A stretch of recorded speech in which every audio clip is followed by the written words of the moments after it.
That's certainly a factor, and the large cheer you hear is for the teams as they take the field to warm up infield now for this ball club from Eagle Pass. And as we mentioned in our one of our updates, Clay, they've changed uniforms. They had their burnt orange on earlier. They're in all white now with the burnt orange outline. And the Cooper Cougars also in all white here. Both uniforms look a lot like the LA Dodgers. You know, the thing that Malone is really worried about is this ball club getting a lot of walks. He wants Jason Satry tonight to keep everything under control.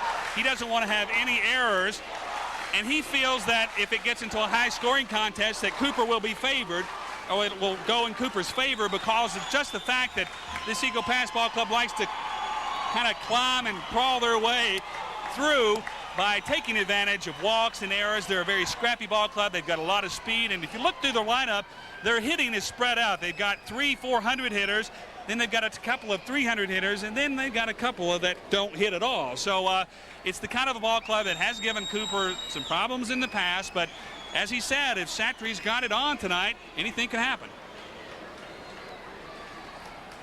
The Cougars, as we've mentioned all season long, have kind of battled adversity. As Clay talked about, they lost that doubleheader to Round Rock Westwood. Then they came out in the conference, got off to kind of a shaky start, and then they ended the year with a 2-0 loss to Midland. But as we find out in this upcoming report, that was just the start of things for the Cougars. You know, one of the things I was talking about as you were making your way back up from the field is Eagle Pass has lost 4 ball games. They lost 3 of those in the first 6 games they played. They've only lost 1 game out of the last 28 that they played. So Eagle Pass is obviously playing some great baseball right now. Well, as are the Cougars. I mean, you can look at the Cougars at their record. They dropped a lot of their early games, and then if you take Midland away, they're a giant ball club all of a sudden. So it is 2 teams riding red-hot streaks. It's just a matter of which team's going to be the hottest. You are looking right now at Eagle Pass as they are beginning to wind up their infield practice, and then of course the Cougars will come out for theirs, and you will hear a giant roar of the Abilene fans that have made that 4-hour drive from Abilene to Austin. And after that, the starting lineups, and then believe it or not, it may be close to 10 o'clock, but the bottom line is we're going to get this game played tonight. You know, last year, Paul, this game was delayed several days because of rain. There has been absolutely no threat of rain here in the Austin area tonight. It's been a beautiful day, but it was so humid early on. I mean, it can really take it out of you. When the Brenham Ball Club played, I think it was probably the hottest around 3:30, 4 o'clock. It was just really hot on this AstroTurf, and those kids really looked tired after that game. So I think Cooper really benefited by just, once again, they've won every coin flip this season in the playoffs. And then tonight, they get the last game. I mean, when it's cool, I think they've really been on a string of luck as far as calling coin flips and stuff. Andy Malone ought to bronze that baby. Well, the Cougars will be the visiting team here this evening, which means obviously the Eagles will have the last turn at bat in this 7-inning ball game. And I believe Eagle Pass about to wind things up, and as they do, we will break away for a commercial announcement, and we'll return with more of our pregame show in a moment. Welcome back to Austin, Texas. Beautiful Dish Falk Field. It's a wonderful night here in Austin, Texas, and we're almost ready for baseball. It's been a long delay because of some extra inning games, but the Cooper Cougars are now just throwing the ball. They have yet to take infield, but they're getting ready, and it's going to be a game tonight that the Cougars have waited a little while to play, but I know they're eager, and the good news is the man is back. The man on the hill. They call him Satch. Jason Satry will start tonight's game. He practiced this morning at Leander High School. He not only threw the ball, he took batting practice. He's in the lineup tonight as far as batting goes. So Jason Satry, Clay, is the difference in the Cougars most of the time. And with him at full strength, it presents a lot of problems for this Eagle Pass club. You really feel like that anytime Satch is on the mound, that the Cougars are going to be in the ball game. He's not going to give up that many runs unless he just runs into terrible control problems, which in the big games, he's managed to avoid that unless he was not at 100%. I think the Cougars have obviously got to give him some offensive fireworks, get him some runs early, and that's when he really is effective. And we've talked so much about the bottom part of the lineup being effective. obviously you still have to look at Marino, Marshall, Scotty Pugh, Scott Malone, and even Jason Satry himself to come in and provide a lot of that offensive fireworks. He wants to go play college, and that's one of the reasons he was drafted so late. I'm sure the Orioles just took a shot in the dark because the word was out on Jason Marshall that he was going to play college baseball. Well, you saw the picture a moment ago of Coach Malone looking on. I guarantee you Eagle Pass has taken enough infield to account for about 3 innings of a ball game, and I don't see any signs of them letting up. They're still after it. You know, you mentioned about the way you hear the crowd now. I think they're starting to get a little impatient, but you mentioned Coach Malone keeping his ball club over at the hotel. And in light of how late this game is getting started, I think that's a good idea because the Eagle Pass players have been sitting around here for a long, long time. That was a cheer from the Cooper side, the thunderous cheer as their cheerleaders are starting to spell out Cooper now. So we're starting to get underway here is the spirit anyway, and the fans getting into this ball game before it has even started. Well, you know, the old Cooper fans, they have become legends by the comments of the Duncanville coach as being unethical. And now a response by Eagle Pass. And I guarantee you there's a lot of their fans here as well. So we're going to have a good one here tonight. A capacity crowd on hand, live television. You couldn't really ask for much more. And I keep thinking that the Coach Farias, that is J.M. Farias. By the way, Eagle Pass has been to this state tournament 3 times. They were here in 1970, here in 74. They were here, of course, this year. The Cooper Cougars, this is their 3rd trip, and here in 67. They won it all last year and back again to defend that state championship team. And, you know, I think they are definitely the only team at this point in the playoffs that did not win their district. Oh, that's for sure. But if you look at the Final Four, Eagle Pass ranked high early in the season, then they had those losses and rebounded. Round Rock's been up there all year. Cooper ranked number 1 at the start of the year, and then boom, you know, disaster hit. Cooper nowhere in the top 10 recently, and they probably still aren't. So for once, the Cougars are playing the role of the underdog, but I think it's a role that Andy Malone kind of likes for a change. It is definitely different for the Cooper Cougars, but I think there were a lot of doubters going into the playoffs, Paul, and the Cooper Cougars most importantly showed they did not have any doubts about themselves. You mentioned Bob Romback of Duncanville and some of the comments he made, calling the Cooper fans unethical and things like that. Coach Malone brought it up at the pep rally the other night. He said he'd like to thank Bob Romback because the fans, I think, needed a little shot in the arm. You know, you get on a winning streak and you start cheering, and then something happens like that, and it kind of pumps you up. And the fans have followed the Cougars everywhere they've gone so far. And you know, and Malone will tell you, it's a big part of how his team plays when that crowd gets behind him, especially Satry on the mound. Satry loves the crowd. He loves to cater to an audience, and usually the bigger the crowd, the better he throws. Well, the Eagles still taking their infield, as you can see. I don't know what the time limit is. The fans have definitely had a big impact on the Cougars. Coach Malone made reference to the DeSoto series, or actually the Duncanville series on the road, and how there were really more Abilene fans there than the hometown fans. It's got to be a big pick-me-up when the Cougars take that field and they hear that cheer go up, as they certainly will here sometime in the hopefully near future. Well, I think they're slowly starting to pull him in now as he's hitting the final infield. So Coach Malone and the Cougars were going to get ready to take the field. So we're going to take a little time out here. And when we come back, we'll hope the Cougars will be on the field for their final warm-ups. So join us then. We'll be right back after this.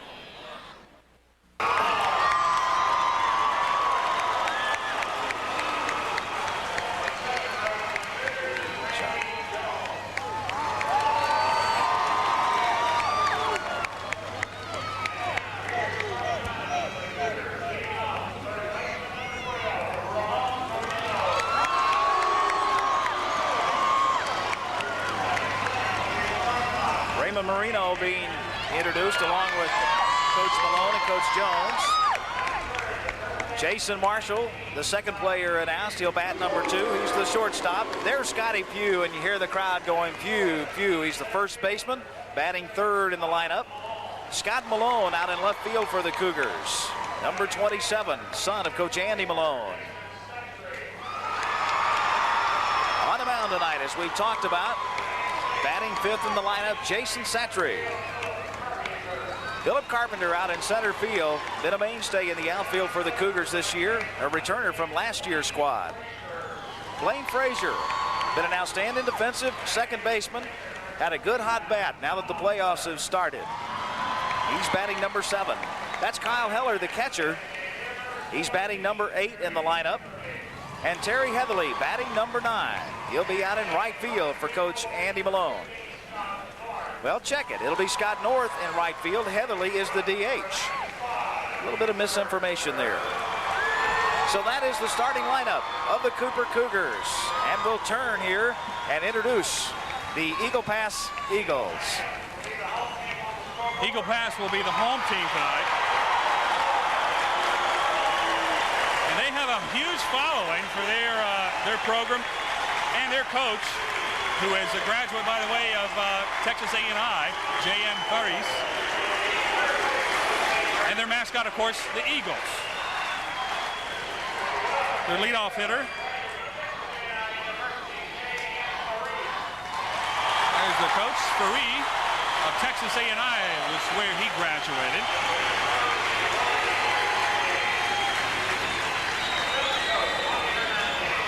And now we'll go with their starting lineup. That's their assistant coach, excuse me. And now here's their starting lineup. Darren Ibarra will lead it off. He's a junior, a .421 hitter. Number 6, Darren Ibarra. Ramiro Martinez will be the third baseman. He's a senior. .291 hitter, by the way. Ricky Rees will be the third hitter. He's a .422 hitter, and he's also a senior. Jaime Lopez will be the shortstop. He's a .375 hitter and a senior. Severino Fuentes, a .408 hitter and a senior, will bat fifth.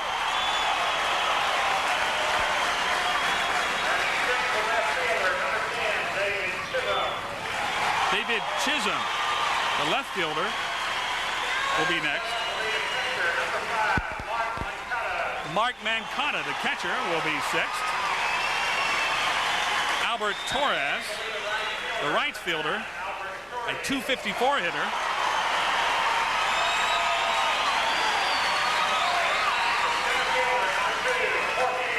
Jorge Perez, the center fielder, will be the ninth hitter.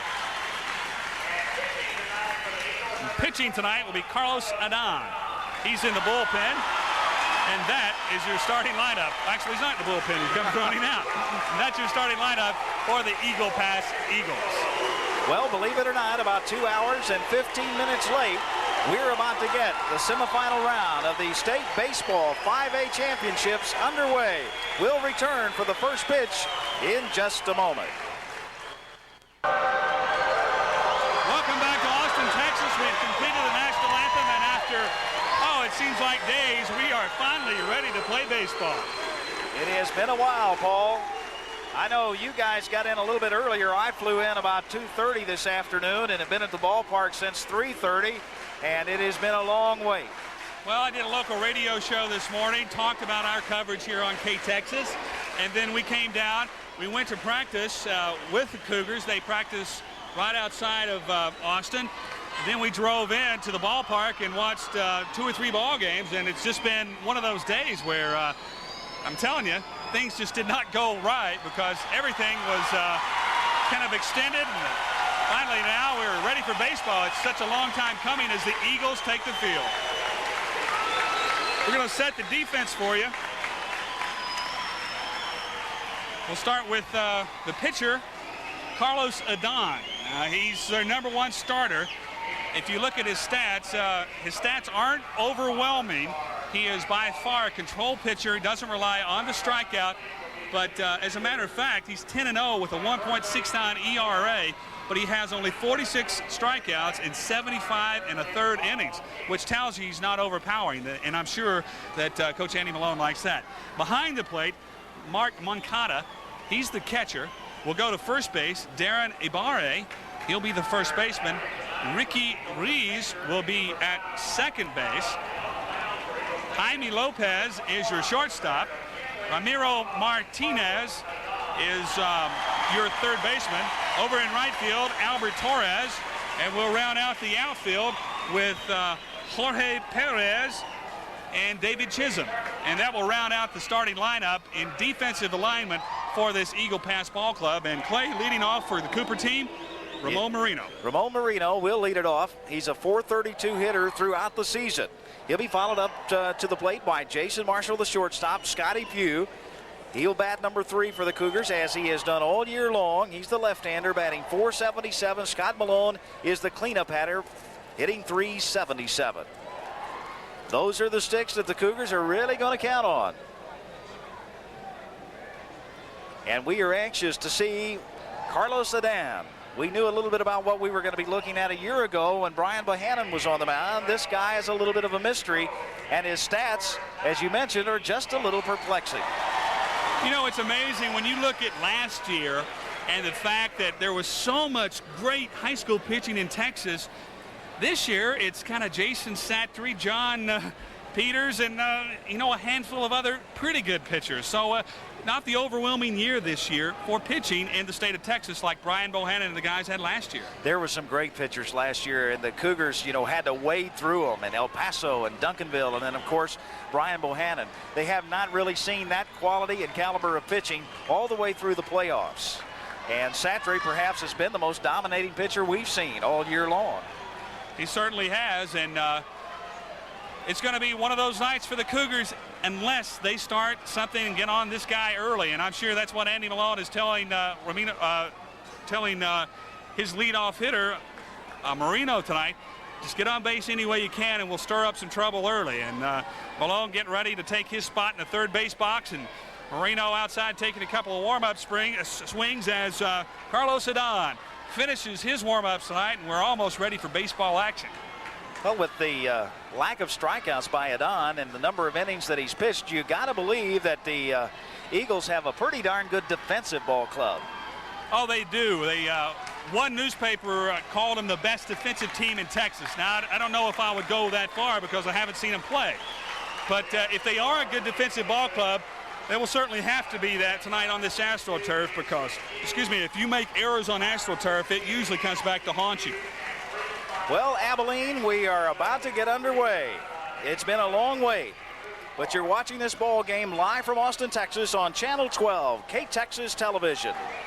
And we're ready for the first pitch as Adan steps on the rubber, and Marino is in the box with his .432 average, ready to go at it. First pitch, a curve that's way over Marino's head. Marino takes it for ball 1. So Adan right now working to try to get his breaking pitch over the plate and having trouble. Looks to be a very patient pitcher on the mound, though. Takes his time as Marino steps in the box, works his feet into the ground to get good firm position. He's a good slap hitter, especially between the hole at short and third. Second pitch is away, and it's way outside a fastball. It got away from Adan. Count is 2-0. Marino with only 1 home run this year. So not a power hitter for the Cougars. That's not what you're looking for in your leadoff man. But he is one that has a good eye, and he takes a ball high, 3-0 count, and Cooper is 1 pitch away from having their first base runner of the ball game. It's got to be a coach's nightmare, Paul, to have your opening pitcher start off with control problems, and Adan has thrown 3 straight balls. That was close to the strike zone. Fourth pitch is away, and it's way outside, and apparently one of those pitches was called a strike because it is 3-1. So I guess the umpire made a late call on that last pitch, not the one you just saw, but the one before it. And so it's 3-1. Marino steps in, Adan from the full windup, and it's fouled back toward us on the right side. The count is full at 3-2. Earlier in the week, Coach Andy Malone saying this ball club from Eagle Pass reminded him a lot of the El Paso ball club that they beat in the playoffs. Pitching steady, very good fielding with some hitting spread out. So that has yet to be seen. Don looks like a big kid, though. He's a big, hefty kid on that mound. And so far, he's shown that he likes to go with that breaking pitch, not very much with the fastball. 3-2, full count to the leadoff hitter. Down the middle, curve is way outside. And there is, almost they tried to appeal it to first base, but Marino, he took that all the way. So Adon walks the leadoff hitter, and the Cougars have a base runner with no outs in the first inning. Jason Marshall steps up. Marshall, the hero of the last game, with the 2 hits and the 2 RBIs that won that ball game 2-1 over DeSoto. Marshall 368 on the year, but he's improved that in the playoffs, batting .419 in the 8 playoff games that the Cooper Cougars have gone through. He's got 8 RBIs and 11 runs scored. And he was the big man against DeSoto. Marshall's been on a hot streak lately. Now Marino is already off and running. He had that base stolen, Clay. No doubt about it. Well, the hit and run was working on the first pitch, and that is a trademark of Andy Malone, as he doesn't beat around the bush. He was sending Malone, and Marshall was definitely going for the pitch. Fouled it away.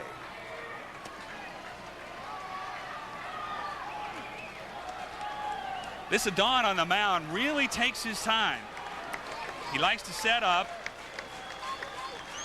And he also seems to me to rely on this curveball very much like the Duncanville. Remember the Duncanville players?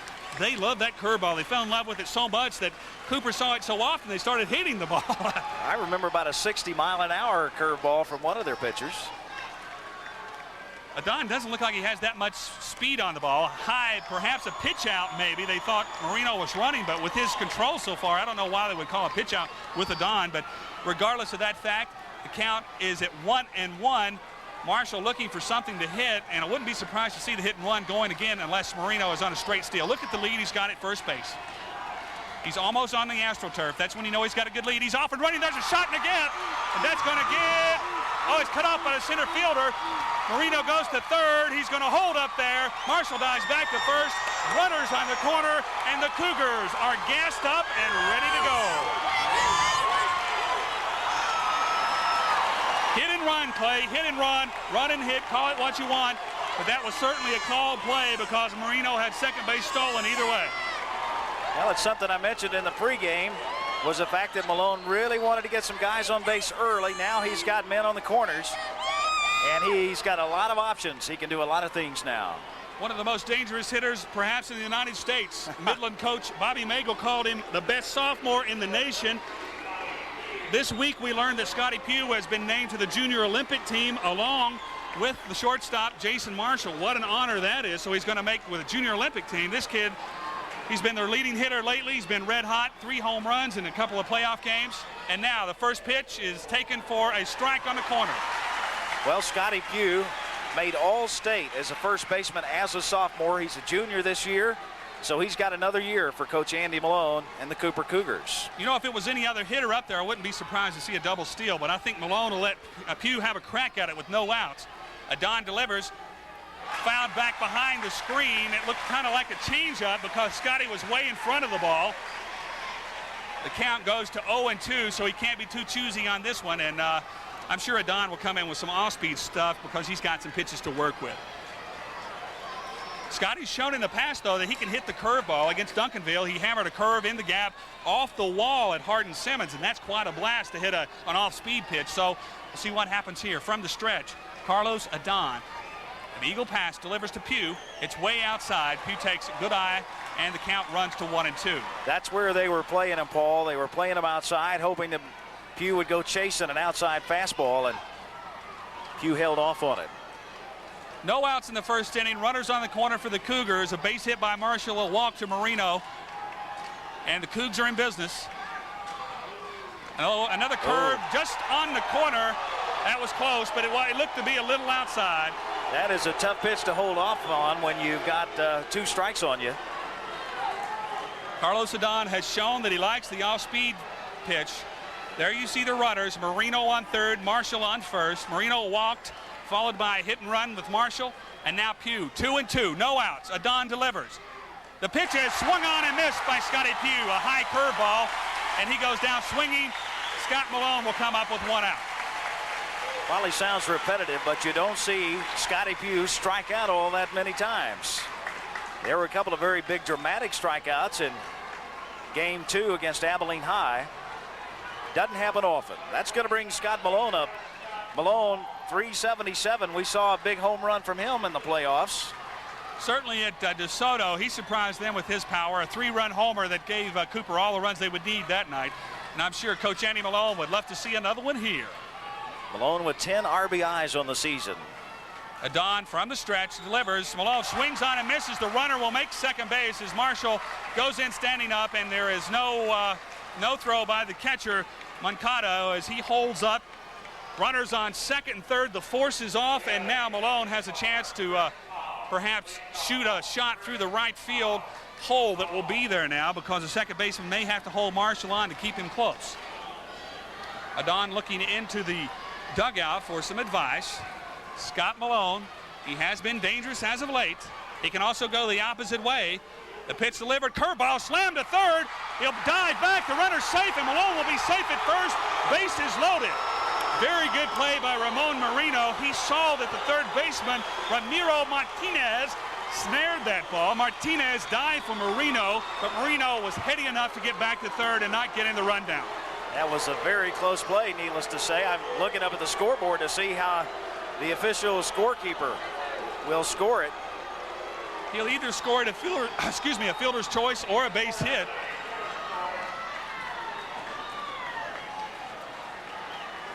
And so, with one out, bases loaded, and the man, Jason Satry, who also is very adept at going to the opposite field, will be up, and he can help his own cause here.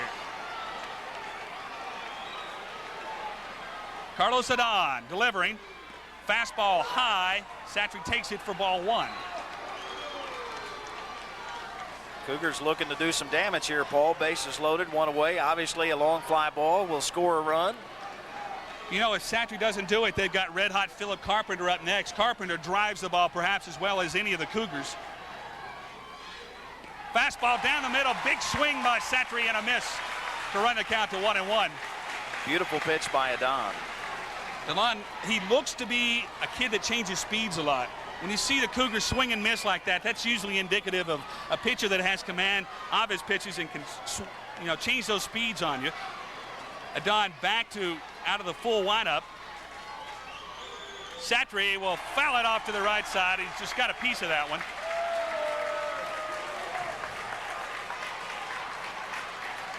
Well, after opening up with some control problems on Ramon Marino, with which he drew the base on balls, Adon has been able to get ahead of the hitters. It was a very big play when he got Pugh on strikes, because that could have opened things up, kind of settled his team down when he got the leading hitter for the Cougars out of there. One thing we might mention, the infield is definitely playing back except for the third baseman. Also on this AstroTurf, the ball has a tendency to skip by you very quickly, so you got to be on top of it. Satry way outside, he takes it, and the count is now 2-2. Also, look how shallow, as you would expect with the bases loaded, the outfield is playing, so a good long fly ball could really do some damage here. And the wind has almost died down in center field. The flags are very still out there, so Satry has some power. He could burn somebody. Fastball down the middle, strike three as Satry took it, and there's 2 outs for the Cougars with the bases loaded, and it's up the field Carpenter. He's not a bad man to come to the plate in the 8 playoff games. He's batting .500. He's a .380 hitter on the season. But again, through 8 playoff games, batting .500, only 2 RBIs, but he's got 14 base hits and 28 plate appearances. Carpenter is also the man that tied the game up with DeSoto in game 2 when he hit that hard grounder up the middle that was bobbled by the DeSoto shortstop. So he usually makes contact and he can hit it hard. There's a delivery way outside, and it's ball one. Umpire is taking his time behind the plate tonight making the calls, so I'm going to slow down with him. I think I'm a little ahead of him. The count is 1-0, 2 outs in the first. Cougars threatening. Carpenter slams one to the right side, fouled.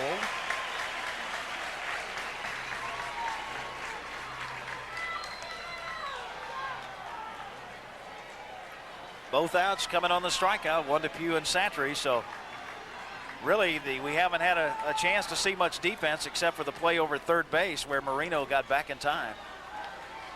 There's a good look right there at Philip Carpenter.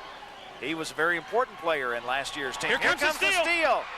He's going to make it. He's safe. A double steal as Malone moves up, and so does Marshall. So very good call. Slow windup by Carlos Adon. We mentioned he was going out of the full windup, and they took advantage of that. As we told you in the pregame, Marino very dangerous if you give him a step, and he made that with no problem.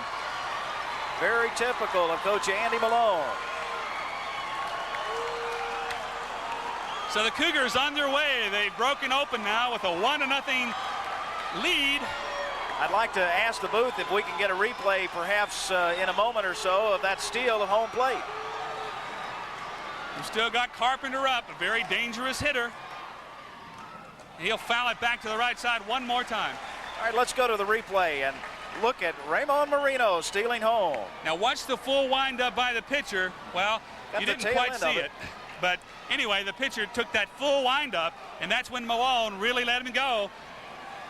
And you get 2 or 3 steps because he wasn't pitching out of the stretch, and that can cost you. It was a very close play. Maybe we'll get another look at it. It was a close play, but Marino with a beautiful head-first slide. I don't think there was any doubt he was safe, though. There's no protest because he had that hand in there. It was a high throw, by the way. Big pitch right here, 3-2 pitch. And slammed to center field deep, but they're going to have a play on it. Perez is back and hauls it in. Good power by Carpenter, but the Cougs score 1 in the first. They lead it 1-0 after half an inning. We'll be back with more on K-Texas right after this.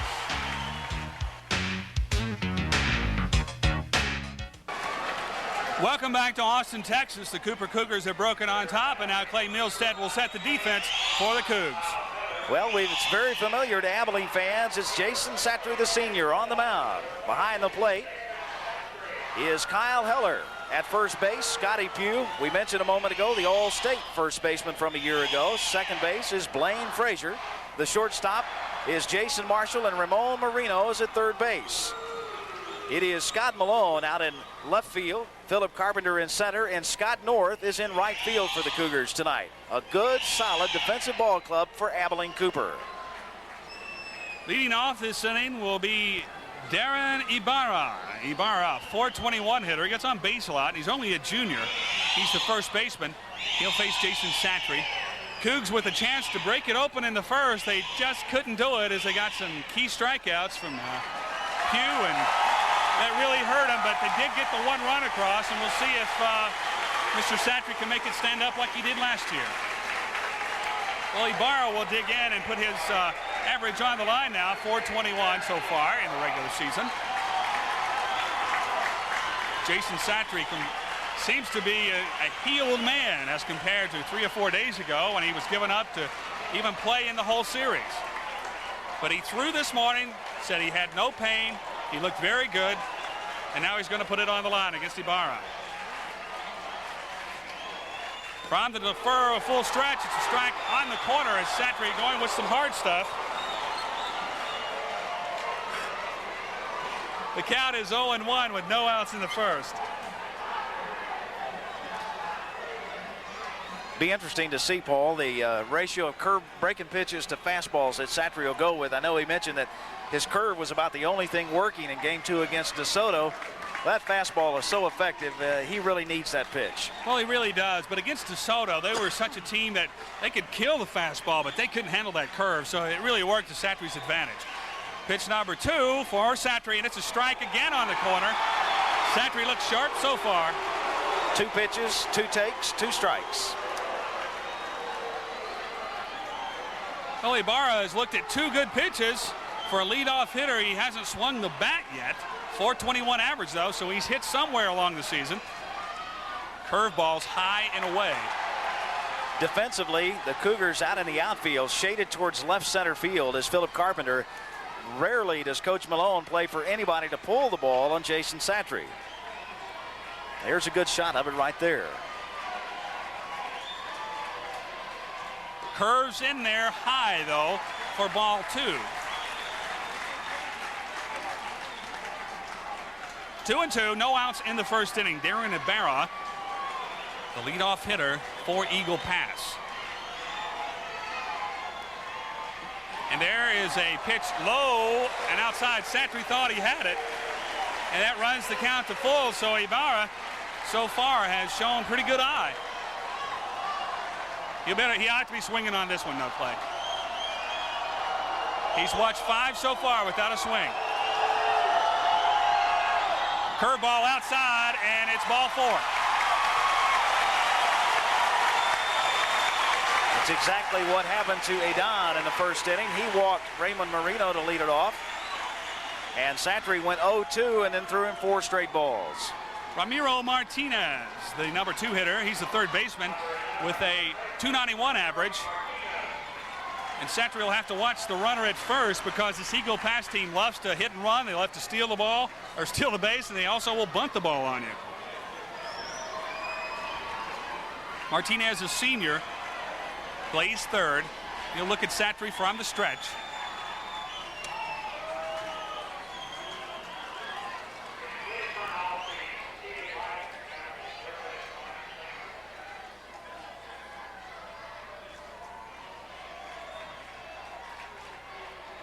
The wind starting to pick up here at Dish Falk as the crowd starts a little cheer. Santry keeping the runner close. Ibarra at first base. I think that's one area Santry could really improve, Paul, is that move over to first. I don't think I've ever seen him pick anybody off. And most of the time it's a token move and a token throw just to keep the runner honest. But as you say, he has improved from last year in that department. There's that bunt we were talking about. Santry can go to second. He will for one. They got him over to first, but it's not in time. So Santry made the good play there, Clay. Heads up to go to second to get that lead runner. That was a bunt that really came pretty hard off the bat. With the AstroTurf, he got to the ball very quickly, which enabled him to turn and throw to second. Well, the third hitter is certainly a good one for this ball club from Eagle Pass. He wears number 1 on his back, and he carries a big, hefty .422 average, which is tops on this ball club. So Ricky Ruiz will step in now to take his shot at Jason Santry. A runner on first is Martinez. Pretty good lead for Martinez. Santry will throw over and keep him close.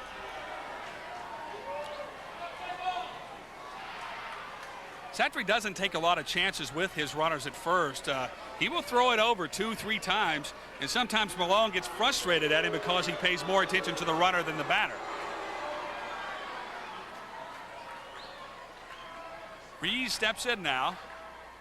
He'll take a curve that's a little high. Most of his curves have been up high in the above the strike zone. They certainly have. And that's a pitch, as you mentioned earlier, that he's going to have to control as this game goes on if he's going to be effective. Because it makes his fastball that much more outstanding when he has that curve working. Ruiz is a senior. He plays second base and .422 average, so he gets on base quite a bit. 1 out for the Eagles.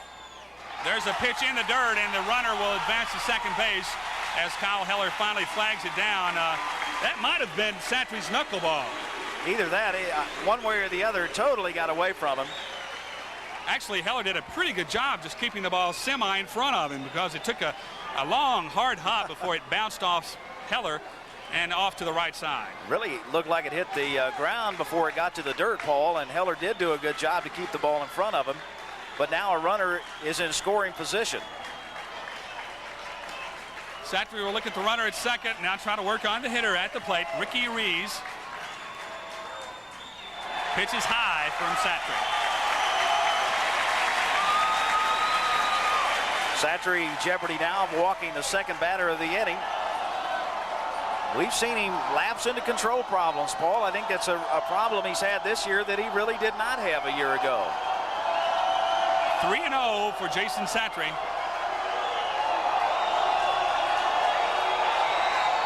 And there is a pitch strike right down the middle.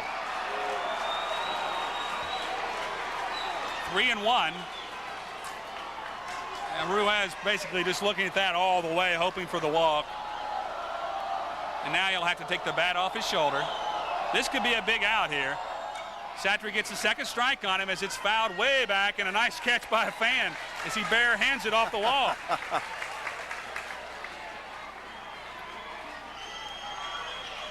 The count is full now, so Ruiz a minute ago looked like he was going to be awarded a free pass to first, and now he's in a little bit of trouble as Santry has evened it up.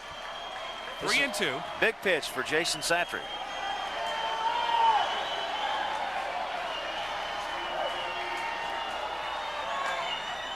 Got him swinging. That was ball 4, too.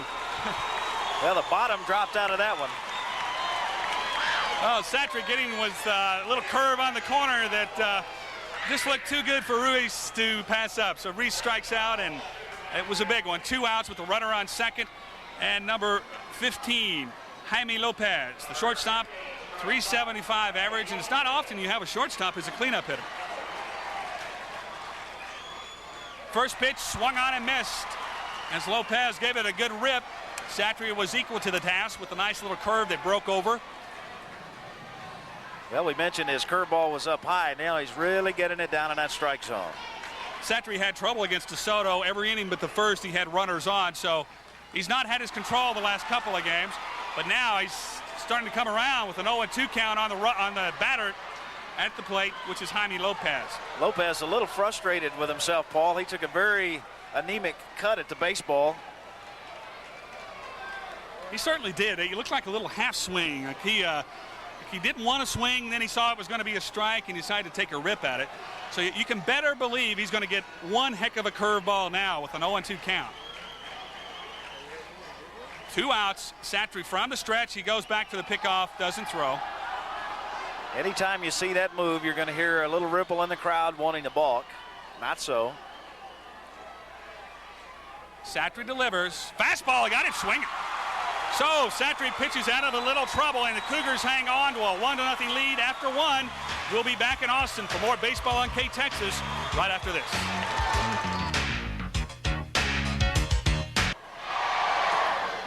Welcome back to Austin, Texas. The Cooper Cougars leading tonight 1-0. If you're just joining us, we had a long delay because of some extra inning games, but it is very early. You haven't missed much, right, Clay? That's right. We played 1 inning. The Cougars on top 1-0. We're coming up to 7, 8, and 9 in the Cougar lineup. These guys have got to come through with a couple of base hits. 7, 8, 9 in the last 3 or 4 games have spelled W-I-N for the Cougars. They have certainly come through. And Blaine Frazier, 367, 462 in the playoffs. So this guy has been hot. He takes the first pitch for a ball. And so far, our friends from Eagle Pass have not shown well on the mound. Carlos Adon having some trouble with his control, but he's pitched out of trouble as he did in the first inning, allowing Cooper only 1 run when they loaded the bases. He got a key strikeout with Scotty Pugh, and now he's working in the second against Blaine Frazier. Full windup. Frazier hits it to short. It'll be a play on it. Lopez will throw it over. Ibarra stretches out and makes the grab for out number 1. And that's how this Eagle Pass Ball Club loves to play. They love for you to hit the ball on the ground, let their infielders do the work for you. Their pitchers don't rely on the strikeout. They want you to hit the ball, but they want you to hit it to somebody. Coming up now, Kyle Heller upped his average to 255. Heller in the playoffs, 434. Interesting stat about Kyle Heller. He's got 10 RBIs. That is second best on the team. That's through the playoffs. Paul, he is really the only full-time player in the Cougar lineup that has not scored a run in the 8 playoff games. That has been strange, but Heller has performed well. Took a big swing at a curveball, 0-1. He'll hit a little number to first base. This could be a tight play, but Ibarra makes it all right. And for out number 2. Terry Heatherly, the designated hitter, steps up. Number 17.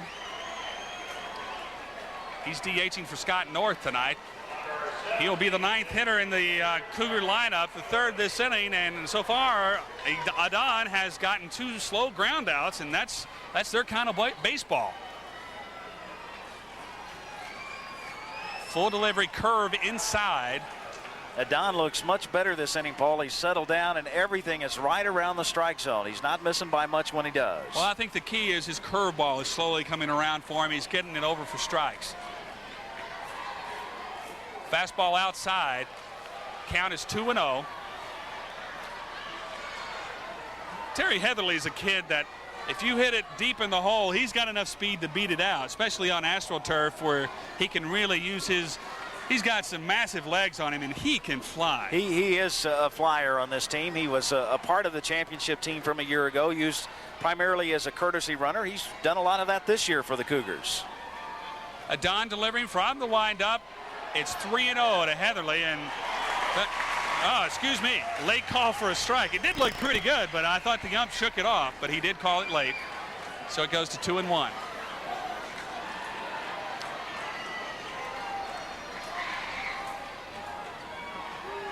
That's hit up the middle for a base hit. Heatherly comes through with a 2-1 count. He got a slow changeup, I believe, and just went with the ball right up the middle. And so Marino will get a shot now at a dawn with 2 outs in the second inning. And the Cougars got their big bats coming up.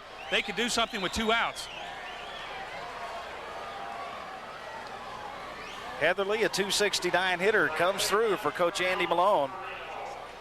And you love to see that from your DH because that's why he's in there, just to hit the ball. You got North out there for defense, and you want the DH to get something, and now you've got a fast guy on first, and he can steal. He's off and running. Pitch out. Throw down's going to be high, so Heatherly's in there. And he is safe, so Heatherly is in scoring position. A very bad throw by Moncada, Clay, as he looked to me like it just sailed on it. The hit and run was working. Marino took the swing at the pitch, but it was a pitch out. So you'd have to say that that was a well-scouted play by Eagle Pass. They thought he would be going. He was. But again, as you mentioned, Paul, just not a good throw and a good head-first slide by Terry Heatherly. You know what might have contributed to that was that swing. It might have thrown the catcher off from seeing the ball. Marino's going to hit a high pop fly to left field, and Chisholm has a beat on it. He should get it, and he does with no problem. So Eagle Pass gets out of a little jam, but the Cougars still lead it 1-0 after 1.5. We'll be back with more baseball on K-Texas right after this.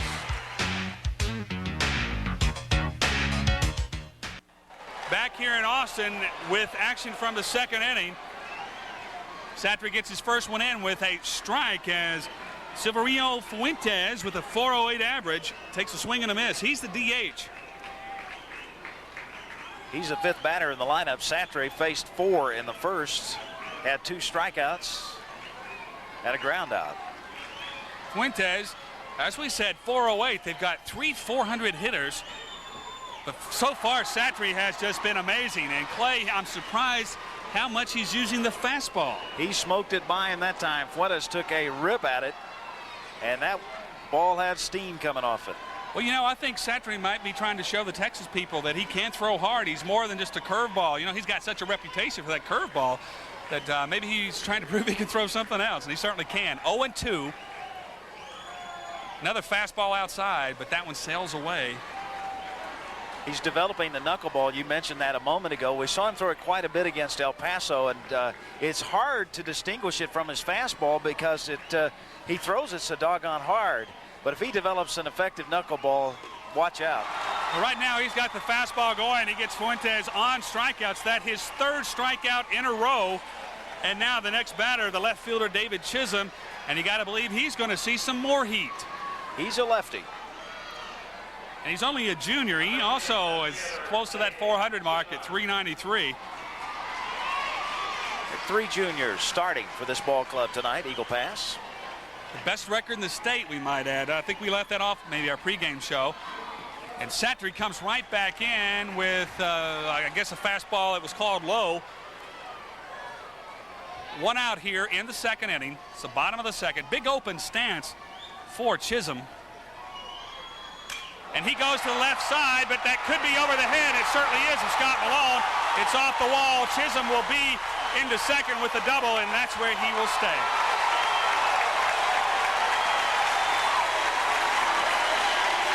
Let's see if that will back up the outfielders. Scott Malone had no play on that ball. That was a hard hit ball, and it was clear from the beginning he was not going to leg that one out. Well, he certainly wasn't. Malone took a step in, and when he did that, he couldn't recover. Mark Moncada with a .371 average steps in. Moncado's the catcher, and now he has the tying run on second base, and Jason Satry has been tagged for the first hit of the ball game for the Eagles. A double over the head of Scott Malone in left field. Satry's pitched out of trouble before. Going with I think a little high fastball there.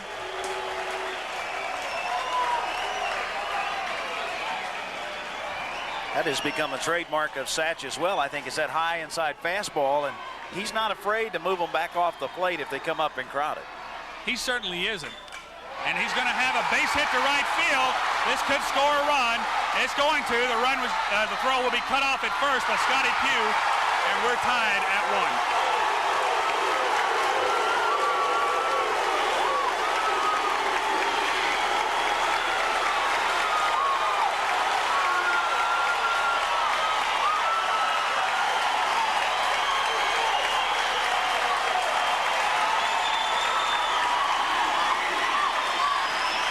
Just took the pitch that he got, Paul, took it the opposite way in between Pugh and Frazier. Just a good solid base hit. There was not going to be a play at home plate. This crowd very enthusiastic for Eagle Pass. Albert Torres, a junior with a .254 average.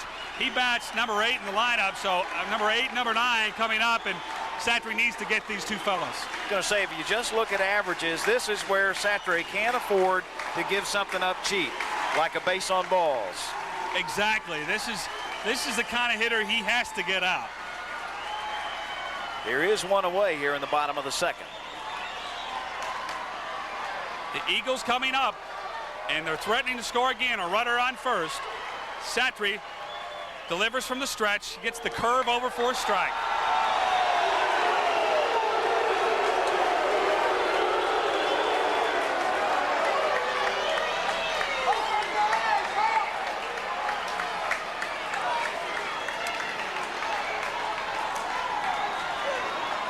Torres, only a junior, the right fielder with a .254 average.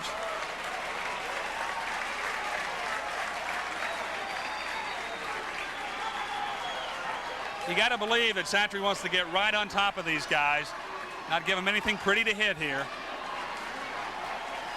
One of the marks on Satry, or at least I have heard, is that he's not nearly as effective with runners on, throwing out of the stretch, and he's had to do that a couple of times, obviously, here in this ball game.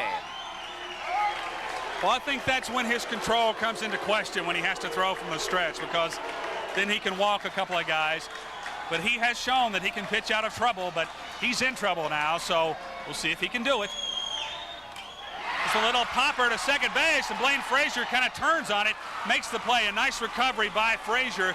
I thought for a moment he might have lost it in the lights because he kind of did a pirouette out there, but he did come up with the little fly ball, and little flies like that can be in so much trouble. You can pitch a great game and still lose it on little bloopers, but with 2 outs, the Cougars could have averted disaster on that one. That was definitely a big out, Paul. Now they've got number 9. He's batting .95. Jorge Perez, he's a senior. You got to figure with an old .95 average, he's not got much of a bat, but stranger things have happened.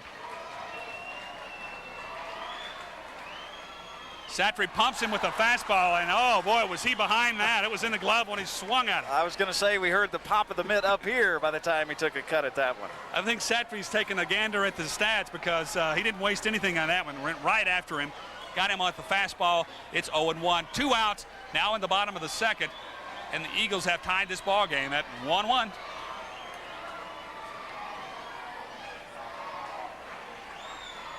Fastball high and tight.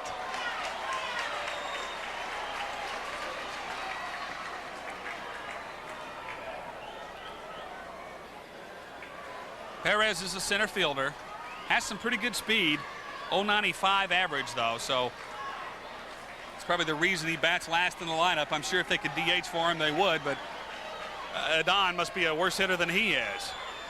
Fastball down the pipe for strike 2. That was a beautiful pitch. I'm surprised Perez let that one go.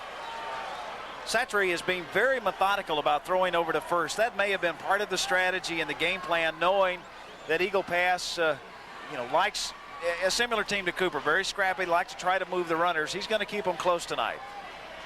He certainly will, but right now he's got 2 strikes on Perez, and he wants to pump him for strike 3.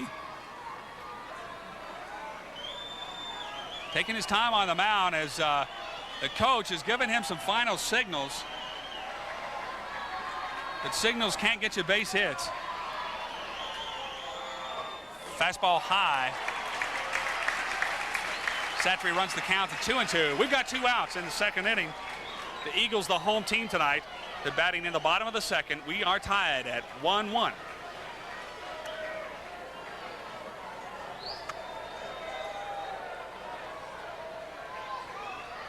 Jason Satry already with 3 strikeouts. Going for number 4, but there's a little nubber over the middle. This could be a routine play for Marshall, and it is. The Cougars are out of it. So it's now tied 1-1. We'll be back with more baseball on K-Texas after this.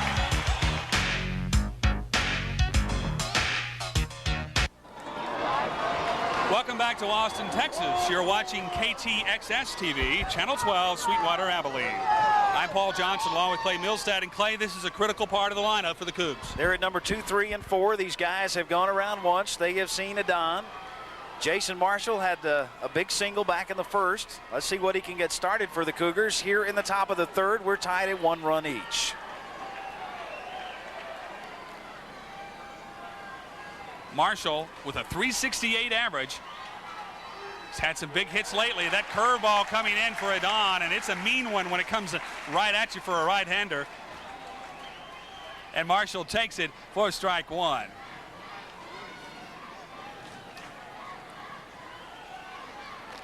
Marshall would love to get on base here and start something for the Cougs. And he does just that by hitting it to shortstop. Little trouble by the shortstop as Lopez drops it, throws it, and Ibarra can't come up with it. Jason Marshall on first. That'll be scored E6, I'm sure, Paul. That was just a hard hit ground ball, and in fact, Marshall will be scored safe on an error, but it really doesn't matter. He's safe at first. He's safe, and you got to believe. Well, I'm not sure. I don't know what Malone will do here with Pugh coming up. Will he play hit and run with his best hitter, or will he let Marshall steal, or will he take the bat out of Malone's hands? I mean, he's got a lot of options. I mean, out of Pugh's hands. He's got a lot of options here. Pugh struck out. He was the first out of inning number 1. Scotty's due, though. He really is. He looks at a fastball over the middle for a strike. We're tied at 1 in the top of the third. It's been a long night here in Austin. Lots of delays before the Cougars got on the field. But, boy, after they got here, we've had some good baseball. Curveball on the outside corner is there for a strike.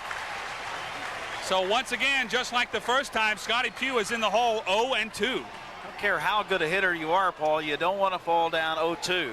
No, because basically you're hitting the pitcher's pitch then. You're hitting the pitch that he wants instead of the pitch you want. Oh, a little lob back to first base, and Don got a little careless with that. I think he only threw it because he was afraid they'd call a balk, and he just kind of lobbed it over. But a good play by the first baseman, Ibarra, as he recovered to catch the little looper. And now the ump going out to talk to the catcher, say, hey, hurry it up, guys. Mancata don't take all day talking to a Don. Saying it's already 5 after 11. Let's go. Been out here all day. Hope there's not a curfew in Austin. Unbelievable packed house on hand tonight. Scotty Pugh stepping in with an 0-2 count, no outs here in the third. There's a fastball that's low. Pugh with that good eye, and that's what really makes him such a good hitter, besides all the other beautiful swing and the quick wrists and all that. But he does have a good eye at the plate. He did strike out in the first, but he did go down swinging. Jason Marshall getting a pretty decent lead over at first. There's a long drive to left field. The left fielder goes back. Chisholm will not make the play. It ricochets off the fence. Marshall's going to turn. He's going for home. Scotty Pugh will stop at second, and the Cougs have taken the lead. Boy, that was a drive and a half, Clay. Went the opposite way with it, Paul, and still hit it with power. Scotty Pugh doing what he does best, hit the baseball and hit it with power. I'm just wondering if the left fielders are having trouble picking up the ball off the bat. First Malone was burned, and now Chisholm didn't have a play on that ball either way, but he did stop in his tracks. It's hard to say, but I think both Malone and the left fielder Chisholm were playing a little shallow, and when you've got a left-handed hitter up, you can think you could play shallow, but perhaps not with Scotty Pugh. Let's see if they'll back him up. Either way, the Cougars have broken out again with another run. They're leading 2-1. Pugh's at second base, and Scott Malone comes up. Lots of good bats coming up. Scott Malone, Jason Satry, Phil Carpenter, all can hit the ball. Malone carrying a .377 average. He's been hot lately with a home run against DeSoto. Paul, you go back and look how big that error was on the shortstop a moment ago. because Jason Marshall would not have been on base had he made a clean play. There's another rocket to left field. Scott Malone, known to go the opposite way. In fact, he did the last inning when he beat out that single. But, boy, that one had a lot of juice on it. He hit a sharp ground ball right to the third baseman back in the first inning. That's where Marino got back just in the nick of time. You know, a lot of people say Scott Malone, coach's son, but what a lot of people don't know is how hard this kid has worked on his swing. Last summer he worked in a batting cage, so he got tons of swings. Today he took extra swings in the batting cage. He just loves to hit the baseball, and he's continually working on his swing, hit to the opposite field to pull the ball, and, you know, he sprays it around quite a bit. He's carrying an average now of 377, and as the left fielder, he's counted on not so much for his defense. They want him in there for his bat. His average is well off of a year ago, but he was in a terrible slump in district play. He's really had to work very hard to get that average up to 377. And there he'll go to the shortstop again, and Pugh makes a running error as he was off on the ball, and he is thrown out by a nice play by Jaime Lopez. That is bad base running, Paul. Everyone knows if it's hit on that side on the ground, it goes through before you try to go to third. Pugh should have stayed at second base. If he was going to take third, he should have waited until the throw went over to first. You know, I'm not sure if Scotty was just being aggressive or if he thought the ball was going to get through. He might have thought that Lopez would not have a play on it, but either way, it's taken a scoring opportunity away from the Cougs. On the other hand, Jaime Lopez with a good sharp play over at shortstop. And here's the replay on it. You'll see, no, I think Pugh knew exactly what he was doing. Didn't look like he'd break on it. We're back to action now where Scott Malone has just stolen second base. So there's Scotty dusting himself off. We missed that while we were in the replay, but Scott Malone, not known for his speed. I guess he's trying to become the leader of stolen bases, as he's been taking a few lately. Well, his steal against DeSoto turned out to be one of the key plays in that ball game, and the ump ruled him safe when it looked like he was tagged high. So another steal by Scott Malone, but maybe it's kind of like Johnny Bench one year when he was 8 for 8. They said, well, how come you steal? You're a big, slow guy. He goes, well, they don't think I'm going to, and that's basically Scott Malone. They don't think I'm going, so he goes. Satry will now have a chance to knock him in with one out here in the third. The Cougars have scored one, and Pugh was thrown out at third, and now Satry has another chance to get Scott Malone in. Satry, a 366 hitter, but only batting .240 in the playoffs. He's been in a little bit of a slump, though he has come up with some big hits. He's got 7 RBIs in 8 playoff games.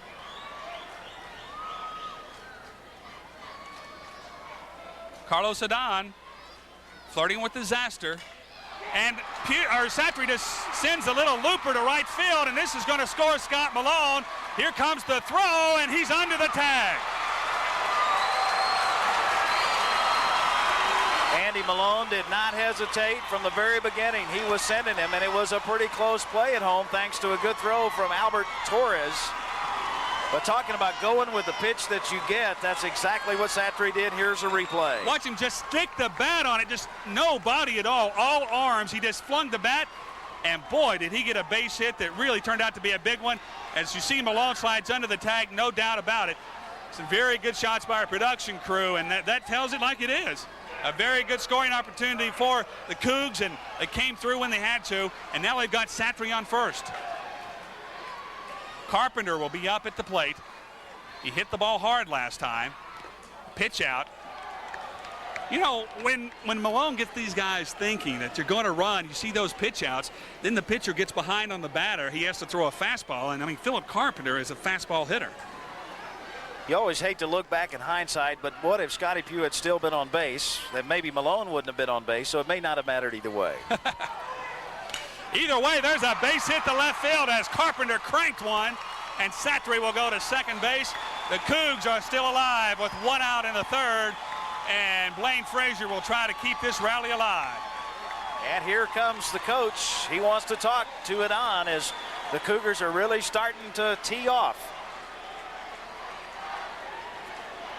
Now they have some other pitchers, and they're basically all the same type, Clay. Well, let's kind of look at their pitching staff. You've got Adon, who's a race at 10-0, but you've also got Jaime Lopez, the shortstop. He's 9-1. His ERA is 1.01. And in 55 innings, he's got 53 strikeouts. So he might throw a little harder than the ace Adon. Let's see if he wants to make the change this early in the ball game. I see the left fielder coming in, which is David Chisholm. Chisholm has got a record of 7-1, a 1.93 ERA, 54 in the third inning, 61 strikeouts. So they have some options here. And if they're going to use it, I think now would not be a bad time because they got the bottom of the Cooper lineup. And if they scouted Cooper, they probably know that the bottom lineup has been as hot as anybody in the whole lineup. So it might not be a bad move to switch pitchers. Well, there is still a conference on the mound as you're looking at Philip Carpenter. And you mentioned it a moment ago. He has been hitting the ball very hard lately. As a matter of fact, through the 8 playoff games, he leads the team in hitting with a 500 average. And that's exactly what he's batting here tonight, 500. And I believe we are going to have a change on the mound. That is going to be number 10. Would that be Chisholm? David Chisholm comes from left field on the mound, and we'll get the other lineup changes for you in a moment.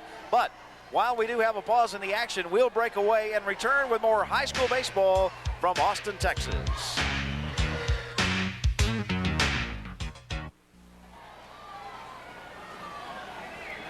We are back in Austin, Texas, and we have had a pitching change. Blaine Frazier will step in now against David Chisholm, who was in left field. The ace of this staff, Carlos Adon, has been lifted by their coach. And the Cougars, with 1 out, are threatening with 2 runners on, and Blaine Frazier at the plate. Chisholm throws a lot harder than Adon, and he's the kind of guy that Frazier and Heller will hit better than Adon because he throws the fastball. Frazier takes the fastball for a strike. The thing about it is, Paul, the Chisholm has a better ratio of strikeouts per innings pitched. Certainly much better than Adon did, but as you mentioned, probably has a lot smaller repertoire of pitches. He certainly does, and he's also a right-hander, but he has a delivery completely different from Adon. Got the high leg kick, comes in with the curve that time, and the ump shakes it off for a ball, so it's 1-1. But I really believe that Frazier and especially Kyle Heller are fastball hitters more than curveball hitters, at least against Duncanville and DeSoto. When they hit the ball, it was usually a fastball. So this could work in Cooper's favor. 2 men on with 1 out. Frazier takes a fastball on the corner for a strike, and he's taken 2 good pitches, Clay.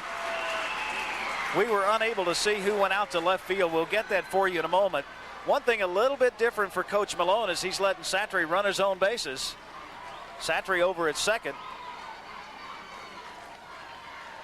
Normally you'll see the courtesy runner come in for Jason.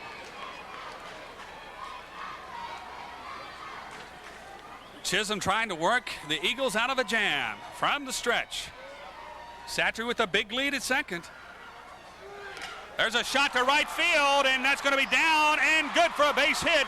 Here comes Satry, and the right fielder Torres dropped the ball and got a real weak throw off as Satry scores easily.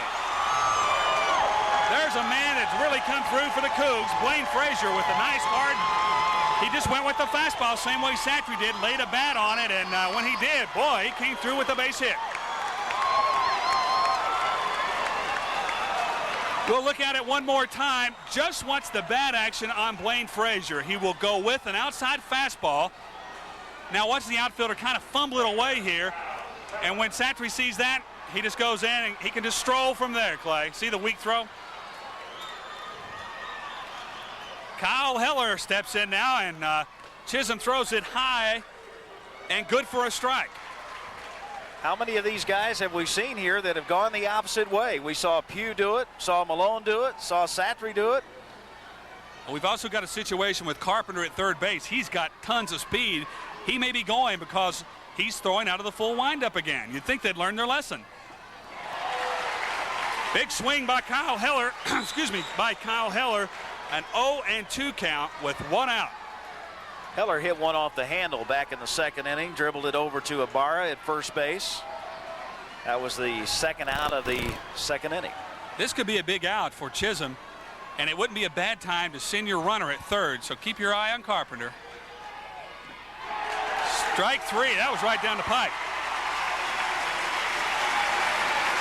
Well, Terry Heatherly, who got a hit the last time he was up, went right back up the middle. He can do it now with 2 outs. The Cougs can score 2 runs. Boy, this was a big chance for Cooper right here. One thing I'll say about Chisholm, Paul, he seems to be looking over at third. He's a lot more conscious of that runner over at third base, where I think Adon got caught napping a little bit back in the first. Chisholm better be careful, though. He doesn't want to throw the ball away here and just give Cooper one.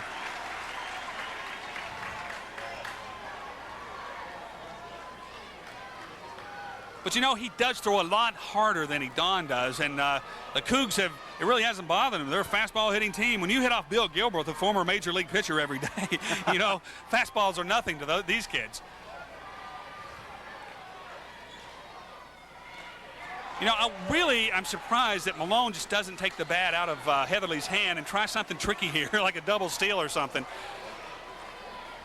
Carpenter's got tons of speed on third base, but I suppose with the lead, you don't want to throw away a run because you've already stolen home one time. Big swing by Heatherly, and he missed the fastball. It was right down the pipe. Paul, I can't believe how shallow the center and right fielder are playing. A long fly ball, and we're talking running all day. Well, I think they're tired of those little loopers. The hit by Satry, the hit by Frazier that fell in because the right fielder was fairly deep. You know, Scotty Pugh burns them one time, and they go back deep, and now they've come back in. Now that's high for a curve. The curve just did not break. I think Chisholm trying to change speeds, and it kind of slipped out of his hand or something because he was high with it. The count runs now to 3-1 with 2 outs. Keep in mind, if Heatherly gets on base, we're going back to the top of the lineup with Marino. We certainly are, and that's where Cooper can really get some production. This is the 8th batter that has come to the plate for Abilene Cooper. There it is, ball 4. Make that the 9th batter that's come to the plate for the Cougars. They've managed 3 runs in this inning. But once again, if Cooper doesn't score here, it will mark another inning where they've loaded the bases play and come away empty. And, you know, that catches up with you after a while.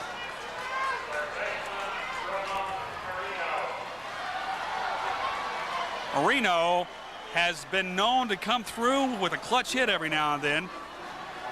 So far, he's walked and flied out to left field. So he has not really done anything tonight.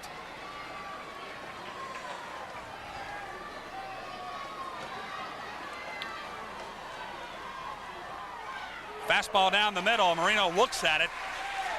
It's 0-1.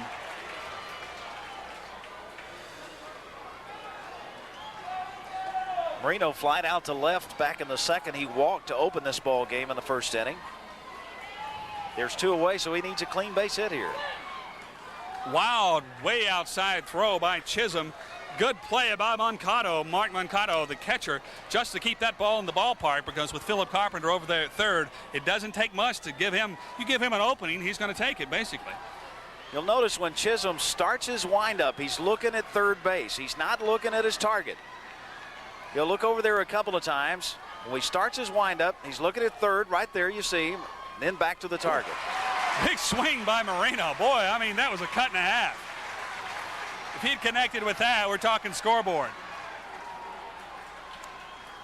I think Ramon needs to remember right now all you need is contact. Just hit the ball. This is a big ballpark. You've got plenty of room out there and plenty of room up the middle. Bases loaded, he needs something. 1-2, 2 outs. Cougars threatening. They've scored a few, but they certainly want more. Payoff pitch is popped up to the right side. Ibarra calls for it and makes the catch. So once again, the Cougars come away empty, but they did score a few. It's now 4-1 in favor of Cooper. We'll be back with more baseball on K-Texas after this.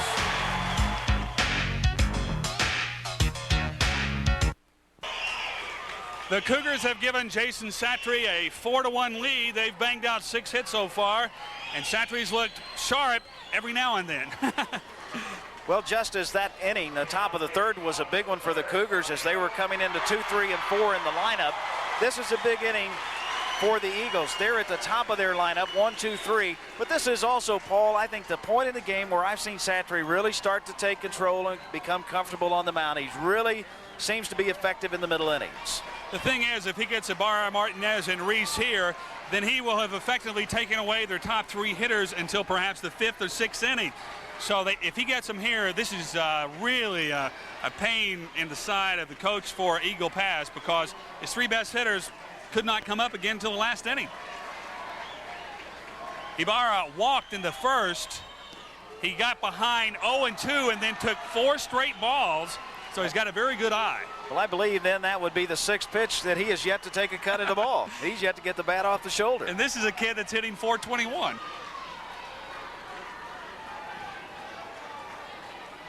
Jason Satry, though, in that second inning, or the first inning, 2 strikeouts, another strikeout in the second. So he has thrown hard tonight.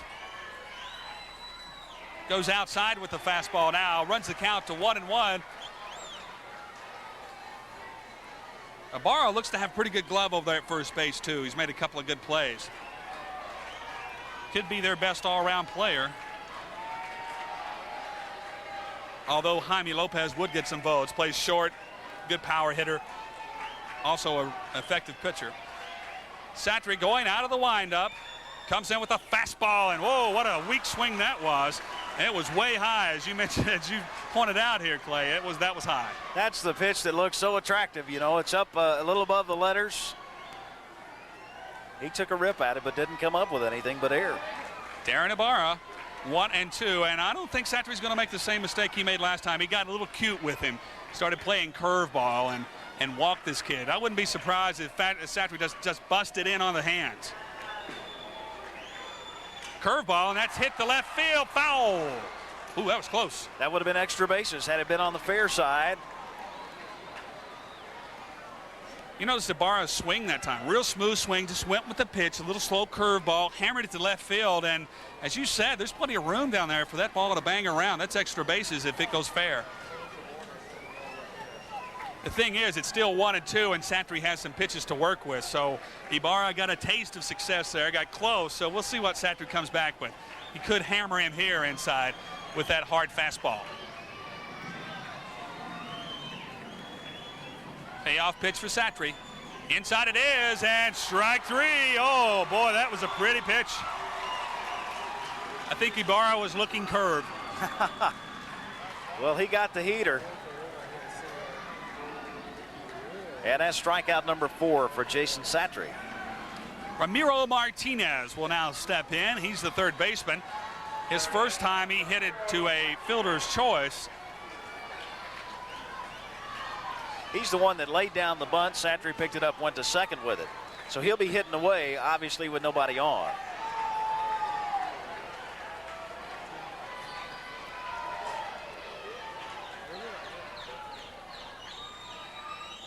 There's a pitch away. Oh, it's called strike. It's curveball. You know, it looked outside by the time it got to Heller, but coming over the plate, it was in the strike zone.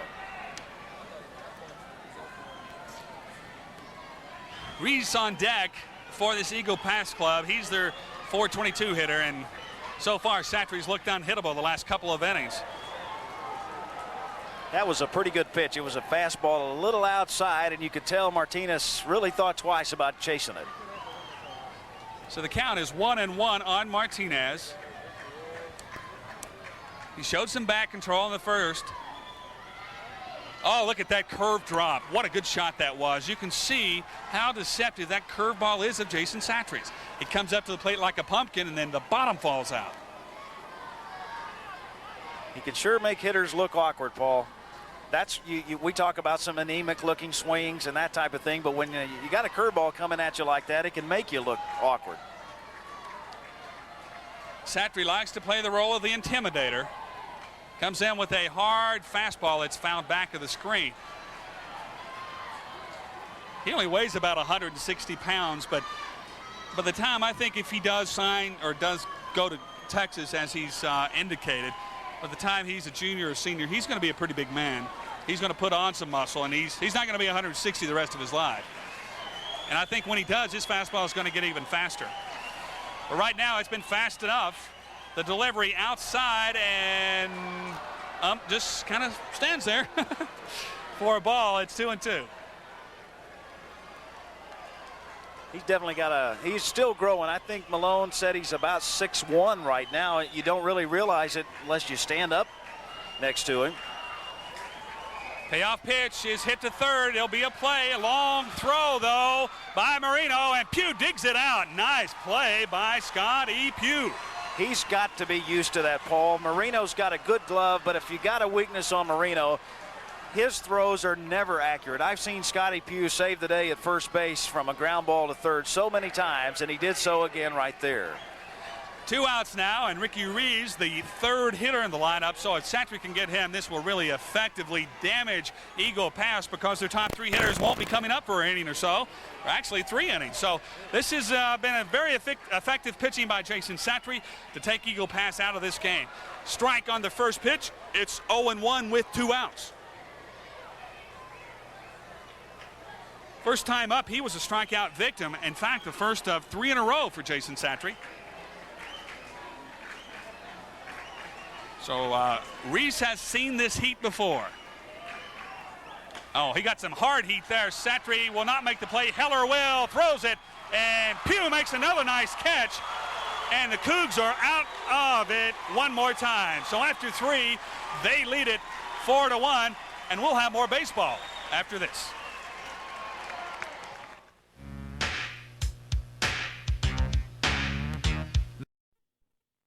Good look right there at Scotty Pugh, the junior.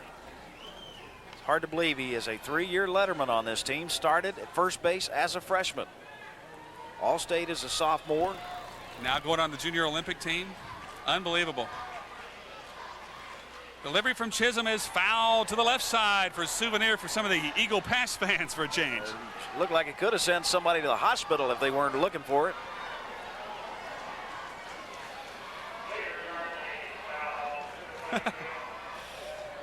They do return the foul balls here in high school playoffs. They don't let you keep them. Bring them in, get a snow cone.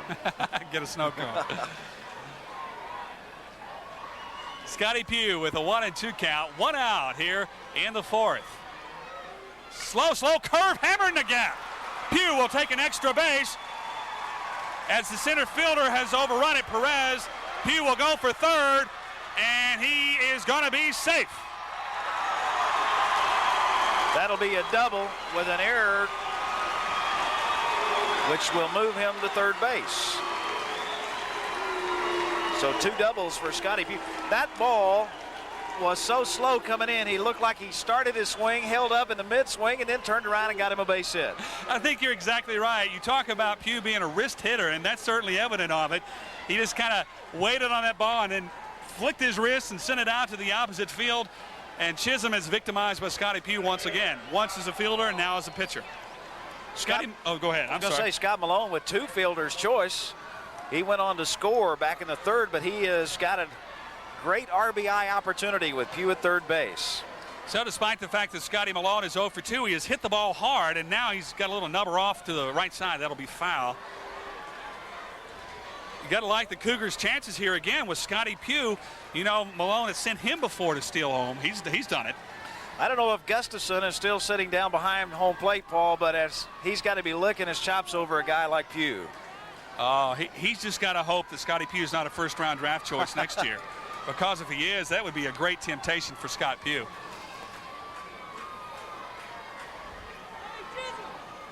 Scott Malone, 377 average, and he's hit the ball hard every time. He hits it hard once again. Good play, and he'll go home with it, and Pugh is out at the plate. Now that was good base running, Paul. The ball was hit on the right side. I think Pugh did the right thing there, but the first baseman, Ibarra, made an absolutely perfect throw, and that's what it was going to take to get Pugh out. I don't know if we got a shot of it, but the catcher is definitely hurt as Pugh really slid hard into home plate. Well, as several football players will attest, Scotty Pugh packs a punch when he runs into you. Mark McCondo blocking the plate there, and I think Pugh just might have gotten him with spikes or something. They're checking him over right now, but boy, you can't say enough about that play by Ibarra. He not only scooped it up, he threw it to first base, and we've got a replay on it, so keep your eye on the first baseman. Notice how he'll pick the ball up and throw it all in one motion. And Scott Malone, once again, hits it hard, Clay. I think the key here is Ibarra really didn't hesitate. He knew right where he was going.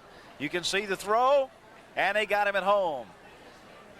You know, that was a lot closer on the replay than I thought it was the first time. That was pretty close. It looked like Scotty Pugh might have got that right leg across the plate before he was tagged. Well, that is deja vu. That is twice Pugh has been picked off taking the base, and that is 3 times that Scott Malone is safe on a fielder's choice. How many times have you seen that? Well, there's still a conference, as you can see. Trainers out on the field, and that is Mark Marcotta, who did a good job of blocking the plate, and that's the primary responsibility of the catcher, block the plate. Boy, what a great throw from Ibarra, though. Oh, man, I mean, he picks that up. You know, one thing that might have helped him, he's left-handed. He whipped that ball in there left-handed, had the angle and everything, and just put it right on the money. You couldn't ask for a better throw, and when you're a catcher, you got to have those guts of steel, because you know the guy's coming down on you. He's bearing down on you. Close play, and McConville blocked the plate and got the tag over there, and Pugh was out. It was clear that he was out. It was a close play, but he was out, and that's why I say it was a great throw. You know, had it been up high, Pugh could have slid underneath it, but it was down low and on the right side of the plate. And think of what if the throw gets away? What if it bounces because nobody to back it up? The pitcher can't. He doesn't have time. Scott Malone could go to second, maybe third. So a good play by both the pitcher and catcher of Eagle Pass. And now the catcher's back to his feet. He looks to be okay.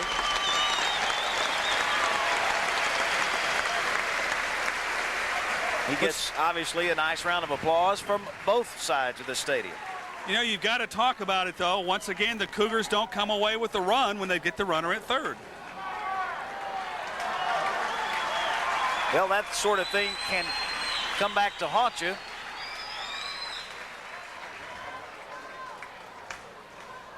But there is 2 away now in this inning, and Jason Satry will be the next man up to the plate. He had the RBI single, that little slap out to right field back in the third. He struck out in the first. You know, we're coming up into the part of the lineup that really delivered for Cooper the last inning, as a matter of fact. Satry with that single, and then Philip Carpenter followed with a single, as did Frazier. So this is a dangerous spot for Eagle Pass. With 2 outs, they really need to get this out.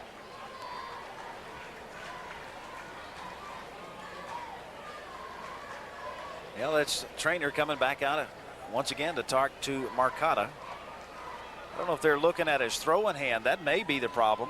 You know what? He might have gotten a spike or something in that hand, or had a thumb jam maybe, or a finger jam when he collided with Pugh at the plate.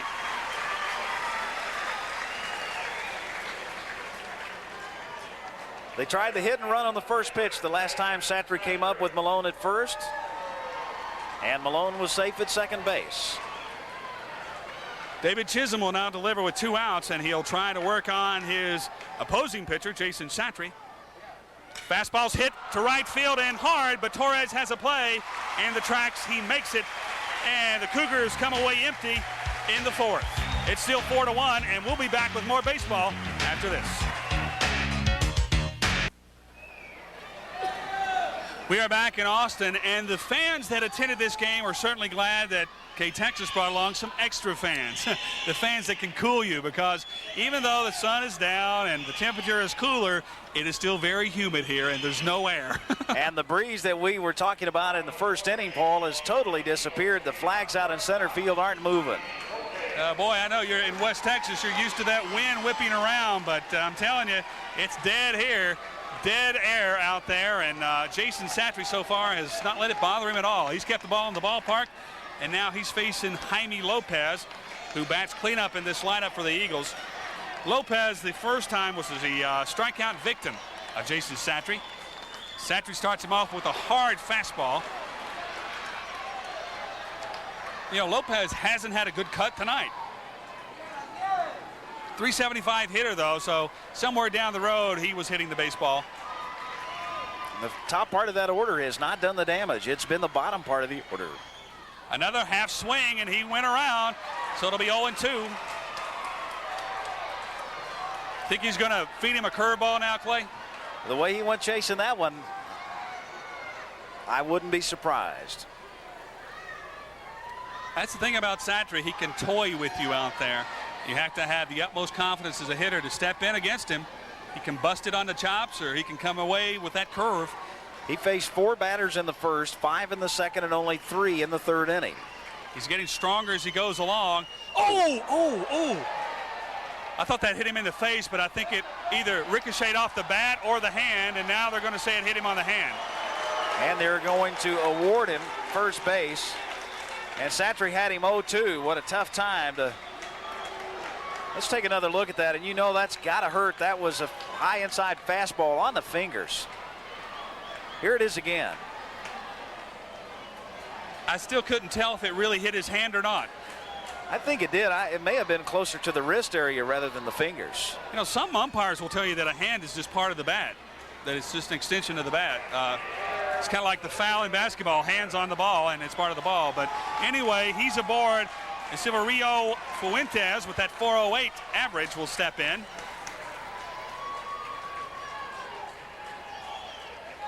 Fuentes also a strikeout victim of Satry. The second time in 4 innings that Satry has put the leadoff man on base. First inning with a walk and hit by a pitch. And Lopez is over at first.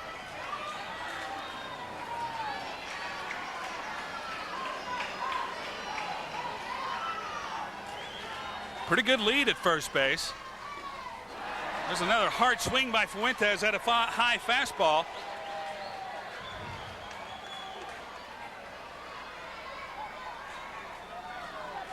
Let's see what he does with this runner at first base, because he was taking a pretty good lead last time around. Trying to measure it out. If he gets on the AstroTurf, that's a sign that it is a good lead. He fakes a run. Satry throws outside, and the count goes to 1-1. Satry been all over the place with a curveball. Saw it in the early innings up high. Now it's been down low and away on him. In the last inning, I thought he had regained his control, though. He got those 1, 2, 3. He looked pretty good. And actually, he looked good this inning, those first 2 strikes, and then he got a little too cute, I guess, and banged one off the fist of Jaime Lopez. And now Fuentes, up at base, has a chance to do some more damage. He's the DH, Paul, batting .408. He's a senior. On deck is the pitcher, David Chisholm.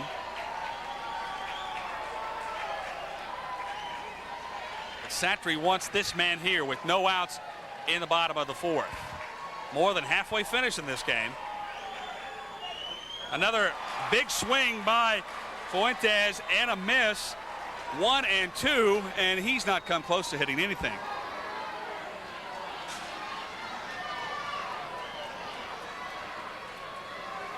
You know, you win 30 games in this season, you think you've seen it all, you've won a lot of close games, and then you face a kid like Jason Satry and you think, geez, you know, this game's not so easy after all. I think Abilene fans have become spoiled of that. I don't think they can appreciate what a good pitcher Satry is, because he makes it look so easy, especially in the playoffs. You know, he's just been so effective. They won a number of games by the 10-run rule. And now his payoff is hit into center field for a clean base hit by Fuentes as he just went with the pitch. And Satry is now in a bit of trouble with 2 runners on and no outs in the bottom of the 4th. Chisholm is, of course, the kid that hit the double to left field, so you can't fool around with this guy. He's the one that went on to score, but Satry gave up the base hit with a 1-2 count on Fuentes. You've talked about it, though, a couple of times already. He's been able to pitch himself out of some jams, but it could be rally time for the Eagles. On the other hand, Cooper has left quite a few runners on board, made a couple of base running mistakes. 7 runners they've stranded in 4 innings, Paul. Holy cow, 7 runners in 4 innings. That's a lot. 4-1 right now. Cooper in the lead, but Satry in trouble. David Chisholm takes a high curve outside, and now Satry is almost forced to be around the plate. Boy, it's a tough call, because it was Chisholm who hit the double, so you got to be careful, but you can't afford to give up the base on balls. Really, all Chisholm did was go with the fastball. He went to the opposite field in the gap. And there's that fastball inside for a strike, and that's been Satry's best pitch all night.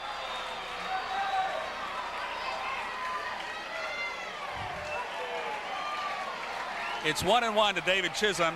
Jason Satry trying to reach back for a little extra. Blows it by him.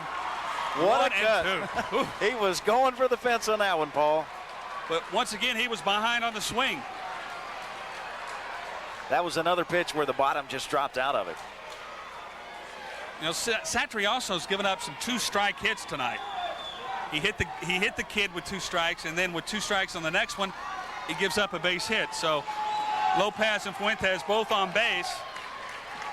And now Chisholm with 2 strikes hopes he can continue. He uses that open stance. That is very open.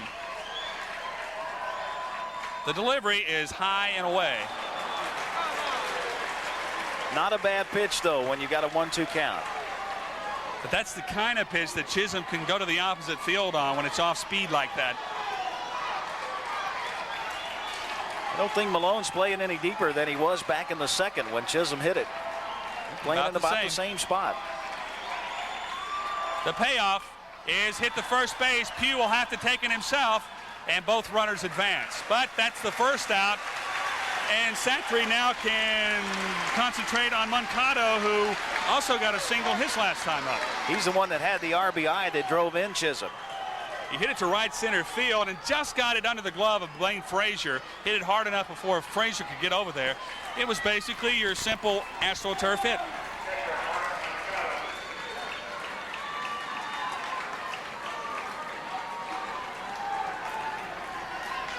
Mancata, a .371 hitter, coming into this ball game.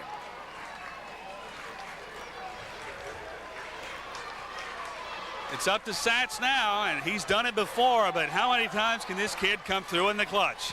Andy Malone hopes he can do it tonight. Cougars leading 4-1 with 2 on and 1 out here in the bottom of the 4th. Well, defense playing back, so they're not playing to go home on the play. With the runners now at second and third, there's no natural double play opportunity for the Cougars. Moncado a .371 average.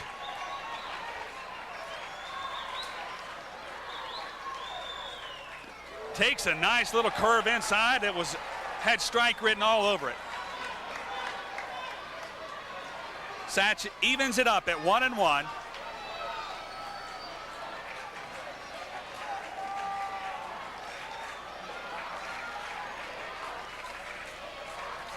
Mancata swings and misses.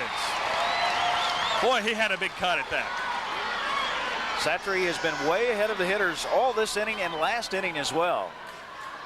Something different about Mancata, he doesn't wear a batting glove. How many times you see kids these days that don't, especially on a humid night like tonight. Tell you what would really be strange, Paul, is to... Marino makes the play at third, throws it low to Pugh, but Pugh scoops it out once again and holds the runner at third. And now Jason Satry has effectively put himself in a position to get out of trouble without giving up any runs. That was the second out, and Scotty Pugh can send him a little check in the mail for that one. Nice pickup by Pugh. Once again, it came from third base, and I'll repeat myself and say Marino, I've rarely seen a good solid throw from third over to first by Raymond, so Pugh has to earn his keep when the ball is hit on the ground at third base. I was going to say what would really be unusual is to see one of these kids walk up here with a wooden bat. Yeah, that went out about 10 years ago, or probably 15 now. Satry from the stretch throws that curve, and it's a little high. Albert Torres is only a junior, a .254 hitter. He popped out to second base. That's when Frazier made that nice little pirouette and pulled it down. And now the coach is going to come out and, well, I don't know exactly what's going on now, Clay. Do you have any idea? I don't know. He coming out to talk with the home plate umpire. They're going to pitch courtesy runner, yeah. Number 8, Ramon Ramirez, a sophomore outfielder, will now run at second base. And that is, of course, Fuentes, who singled up the middle. He was at second, so he's the DH. The courtesy runner goes in for the DH. And Jason Satry will try to work on our present batter, Albert Torres. 2 outs now in the 4th.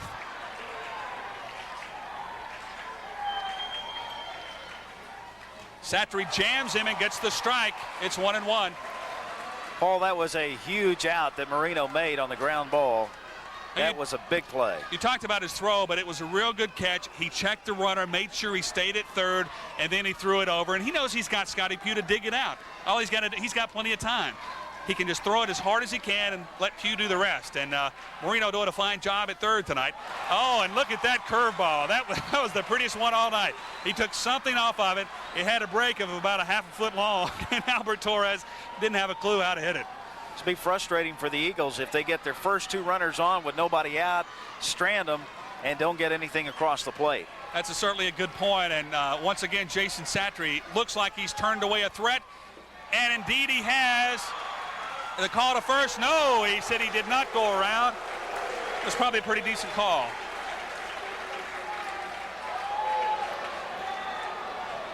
So it's 2-2 instead of the third out. There is a huge gap in left center field. If it goes that way, we're talking at least 2 runs scored. That is a lot of real estate. That's a good shot at it. Camera angle doesn't even pick up the left fielder. Curveball's inside. The count is full, and now Satry really has to come through on this one, or the bases will be loaded for Jorge Perez.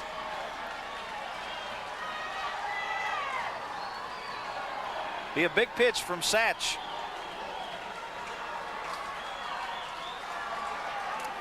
We'll see what Torres does with it. He's going to call time. Not a bad idea.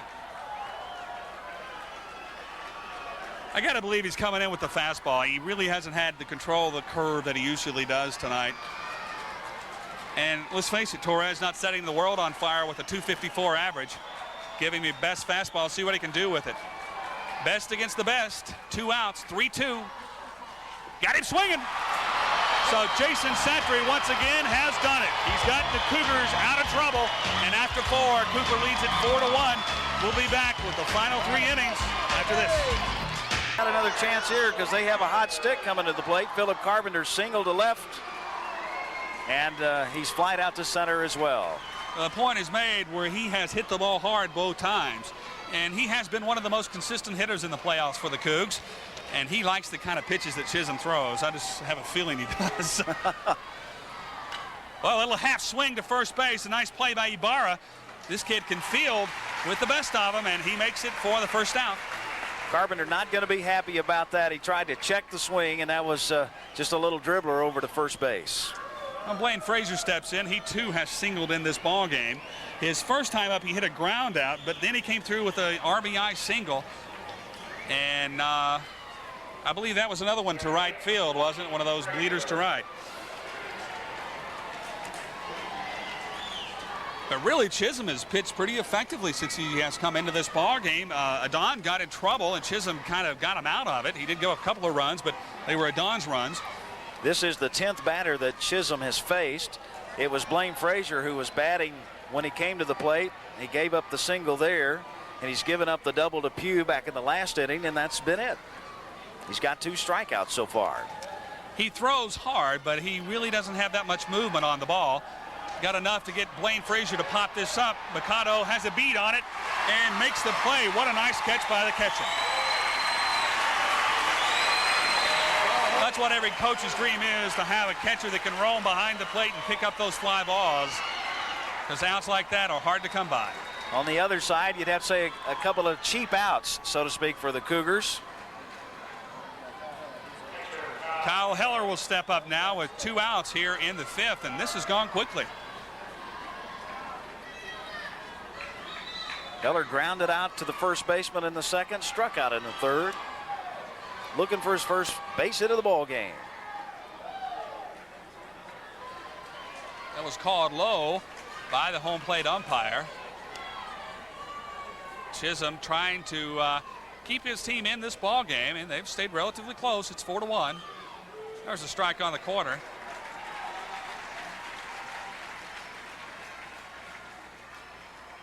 Still a real humid night here in Austin. And we really appreciate everybody staying up this late for us.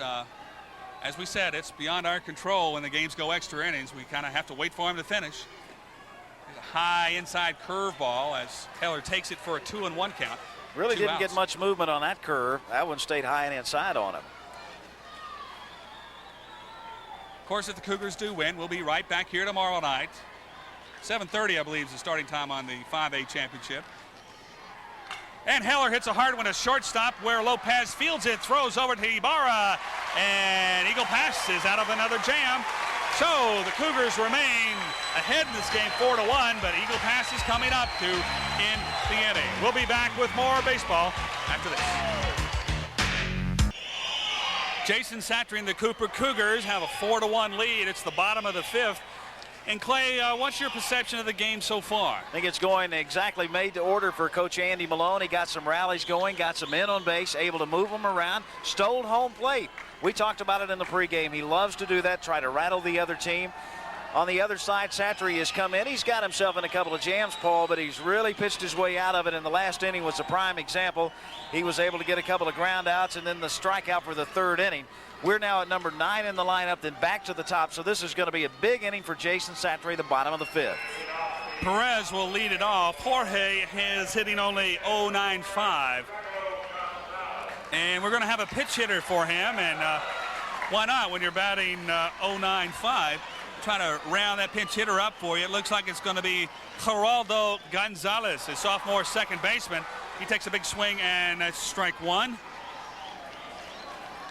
He's number 4 in your lineup if you're keeping it at home, and I'm sure many of our fans are. Satry from the full delivery. Fastball busts in on the inside, and it is inside, 1-1.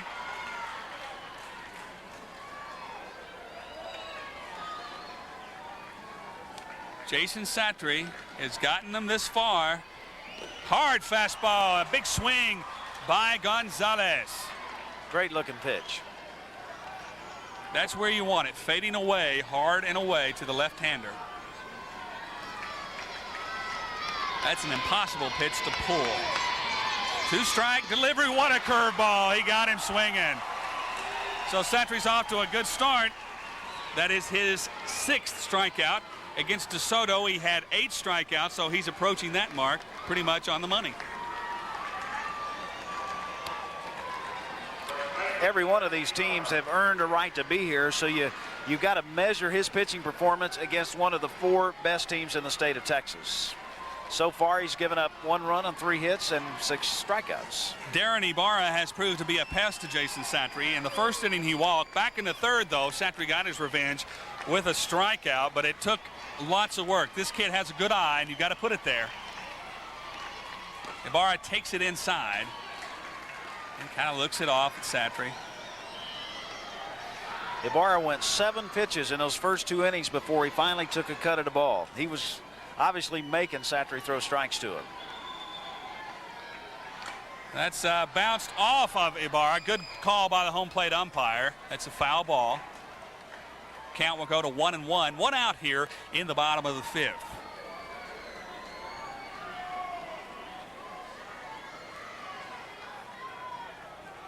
Little speculation here, Paul. We're here tomorrow night, and that's an if at this point in time. How many effective innings do you think Satry might be able to throw? Well, let's go even more speculation. Would Andy Malone pull him out of this game with a 4-1 lead, or will he leave him in? I think you've got to leave him in. There was an inside pitch. You might have seen Ibarra give a long stare to Satry. I think you've got to leave him in unless you get a bigger lead, because obviously this team can be a threat to you. And there is what a lot of people would say a big drop-off between Satry and anybody else they have coming in. Well, let's just think back last year. Satry really came out of nowhere. He got off to a very inconsistent start, pitched well in the playoffs, beats Brian Bohannon, pitches a 1-0 shutout. But the next night, I thought he was even sharper. He pitched 2 or 3 innings, and now he's gotten Ibarra swinging at a wild pitch, so it's 2-2. But you bring up a good point. The kid's been sick. He's lost some weight. Now he says he feels fine. It's a humid night. I'm sure this is going to take a lot out of him. How much will he have tomorrow night? But then again, you never know what's going to happen with Cooper. Maybe they won't need him. Well, I think 2 innings tops for Satry tomorrow night, if indeed they're playing and then if indeed they need him. And on the other hand, Westwood, very close game, 3-2 tonight. They won it, but their pitching staff could be depleted also. And there's strike 3 as he got Ibarra swinging at a kind of a half curve, I guess. Mark number 7 on the wall at home. Don't send any K signs out in the stadium tonight. So folks in Abilene, call your friends, bring the K signs tomorrow.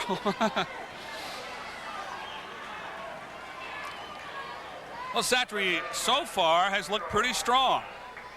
And it's a good thing here in the bottom of the 5th with the 4-1, because you figure if you're going to make a mistake, this is about the time that Eagle Pass is going to make a move on you. 2 outs. He delivers a curveball right on the corner, and boy, that looked pretty good. And it was. There we go. Yep. Ump was listening to me. Well, we had our camera there, and how late can an ump wait to make a call? I think he's got his earpiece in, and he waited to see what I was going to say. There is a good shot of a pitcher who will challenge you from head to toe. Ramiro Martinez certainly knows that. Had a fielder's choice in the first, grounded out to third in the third.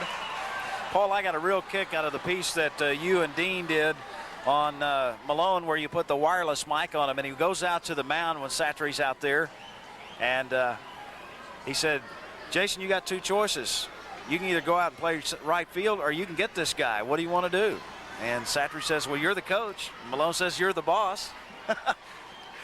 How many coaches would do that? And maybe that's the secret of Andy Malone's success. Oh, there's a long drive to left field. Scott Malone trying to run. That's going to be off the wall and over it for a ground rule double. Boy, he tagged that ball. Great timing. Got around on it. Malone had no play. In fact, he pulled up. He was going to try to play it off the fence. If you're going to give up a ground rule double, do it with nobody on and 2 away.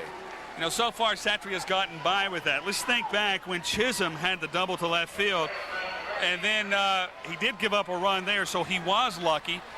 This time he gives up the double to Martinez with Ricky Rees coming up, and Rees their best hitter at 422. So another key situation for Jason Satry. Just can't seem to avoid an easy inning, can he? He's only had 1 inning that went 1, 2, 3 for him. That was back in the 3rd. I'm still waiting to see this Eagle Pass team that we heard about, the scrappy team, the team that bunted, that stole. They have yet to steal. They have yet really, they had that 1 bunt, but that was more like a sacrifice. So maybe Satry's kind of taking them out of the game plan. Last time Rees came up, he had sort of a swinging bunt, which Heller fielded and threw over to Pugh, and that ended the 3rd inning.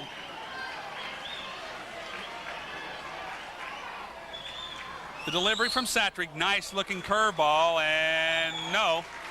Ump calls it ball. Ball 2 and no strikes with 2 outs here in the 5th. 2 outs in the 5th. 2 outs in the 5th.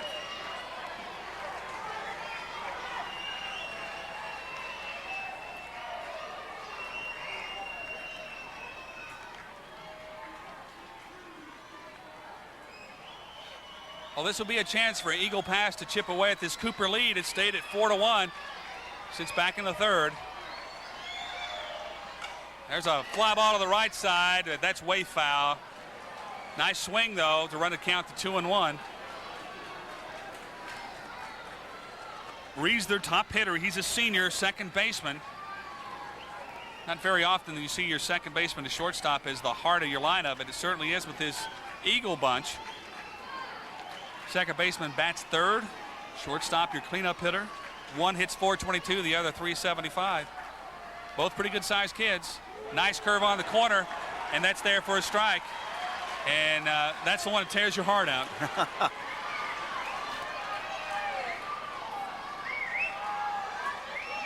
You go walking away saying, boy, I could have sworn that was going to be a ball. 2-2, Satry with 2 outs here in the 5th. Runner on second. And there it is on the corner, but no, it's down and low for ball 3. Pretty good location, though. I think that was a good move by Satry. This will be a big pitch for him right now with a 3-2 count. You don't want to lose this guy and pitch to the cleanup hitter with 2 men on. Anything could happen.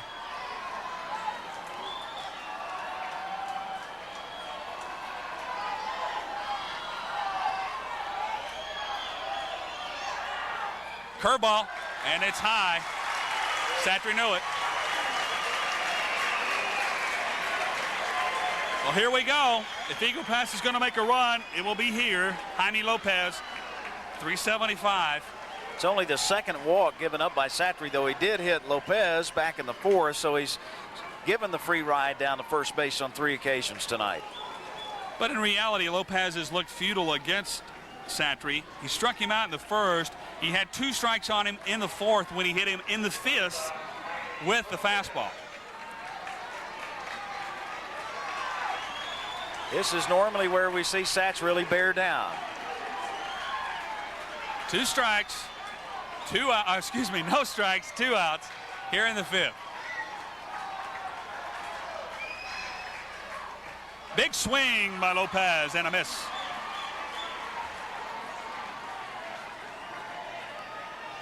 Just a good hard fastball.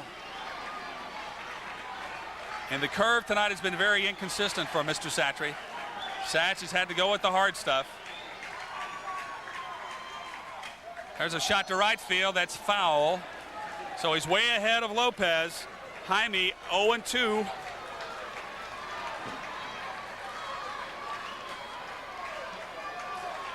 Well, we appreciate everybody staying up with us late tonight. It certainly has been worth it so far, though. Very exciting ball game as Cooper trying to hang on to a 4-1 lead and advance to tomorrow night's finals against Round Rock Westwood. Strike 3 on the corner as Heller drops. He's going to have to go to first, and Pugh makes the out. Heller made the throw right on the money, and Cooper hangs on. Satry does it again.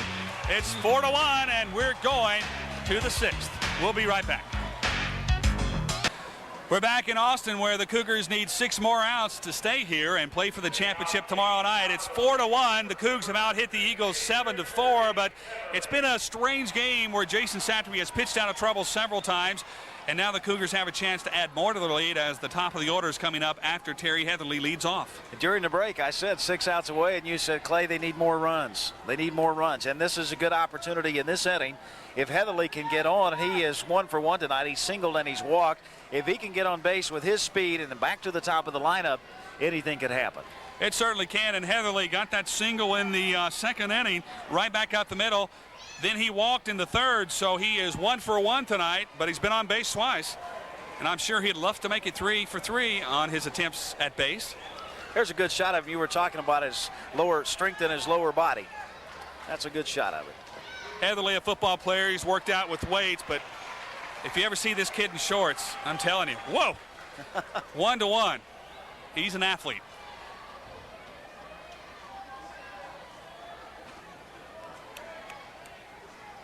The delivery now, big extended delivery by Chisholm. You know, it seems to me like he's winding up more and more as the game goes on. When he first started, he kind of, all right, I'm throwing strikes. And he's getting more exaggerated as we go on tonight. Heatherly with a good eye. He hits this one down first, but it's just foul. And, I mean, if you hit it even more near the line, Ibarra is there. This kid, he's a fielding machine over there at first base for this here we go again, for this ball club from Eagle Pass. And probably of all their players, he's one of the most impressive. We talked about their defense in a pregame, and they've made 1 error on the night, but that was in the outfield that allowed Scotty Pugh, I believe, maybe to go to third or a double extended to a triple. Other than that, they have played sterling defense. They're not going to beat themselves, and Coach Malone said that going in. We are going to have to beat this bunch. And so far, the Cougs have done just that. It's 4-1. It's in the 6th. And Terry Heatherly is looking at a 2-2 delivery from Chisholm. He's fouled this ball back in the screen. Well, you know, you can go all over this country, Clay, and I don't know how many ballparks you're going to find that would be a prettier sight for a high school tournament. Beautiful field, and For years and years, the University of Texas played on the other side of the interstate at a legendary field that had a cliff out in center field. It wasn't until just recently, I say that, right after I graduated from college here, that they built this facility. High curveball, and now Heatherly has a chance to swing at his pitch or take a free ride. I'd like to think it was just recently that I graduated from college, but seems like yesterday anyway, huh?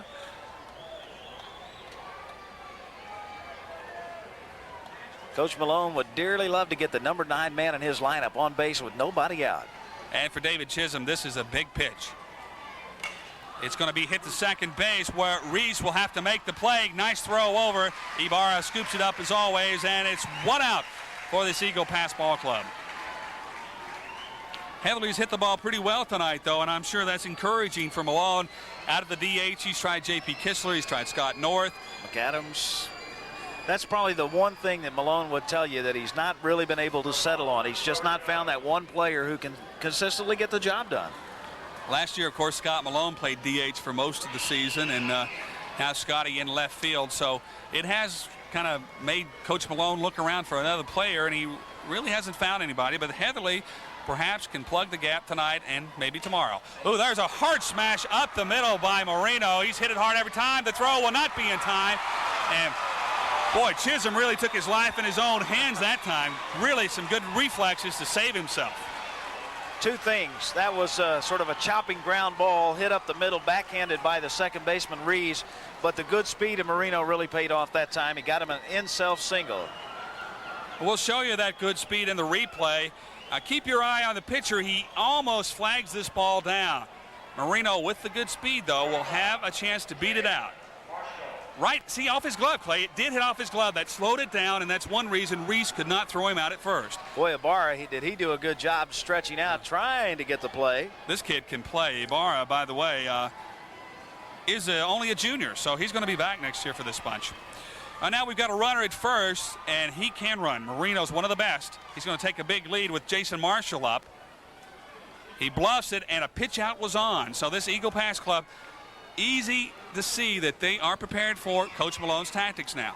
Back in the first inning when Marino walked on the very first pitch to Marshall, they tried the hit and run.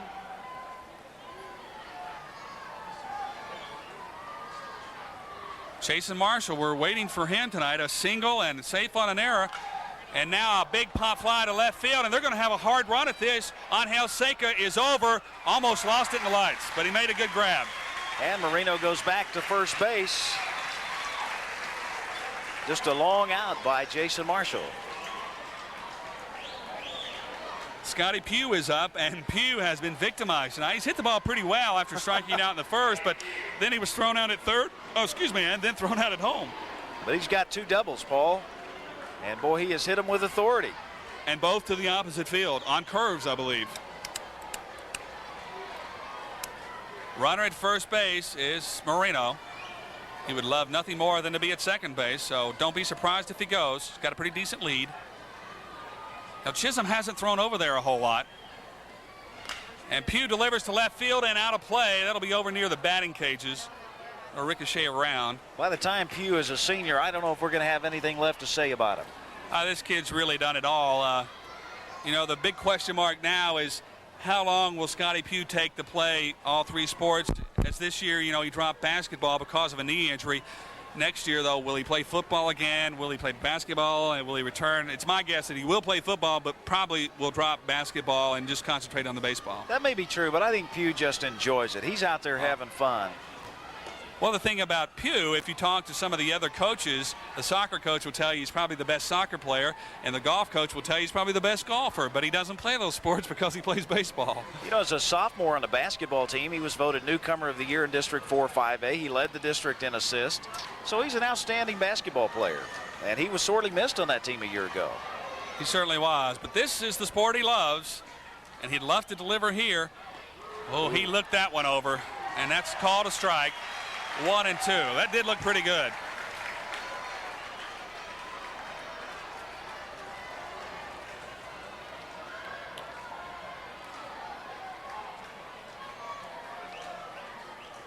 Scotty Pugh with 2 outs here and a runner on. He's been in this situation many times, but the Cougs need some runs. They are up 4-1, and this is a dangerous ball club. They'd love to have some insurance. Chisholm delivers. Pugh swings and misses. Chasing an outside fastball. Nice, good out pitch by Chisholm, and Eagle Pass is out of it. The Cougars will be back to try to get them in the 6th when we continue in Austin. Fuentes will try to rally this Eagle Pass ball club as the Cooper Cougars lead it 4-1. It's in the bottom of the 6th. It's getting nail-biting time for Cougar fans. Ken Satry come through with 2 more tough innings. Big swing by the big man, and he has a 408 average. But tonight, Satry's got him in the second on strikes, and on the fourth, he had a single up the middle. 8 strikeouts on the night, Paul, for Satry. He got 3 back in the fifth. I think he's getting stronger. I think he is too, but the thing is, he still has those little inconsistencies, like that double in the last inning that kind of scared some folks.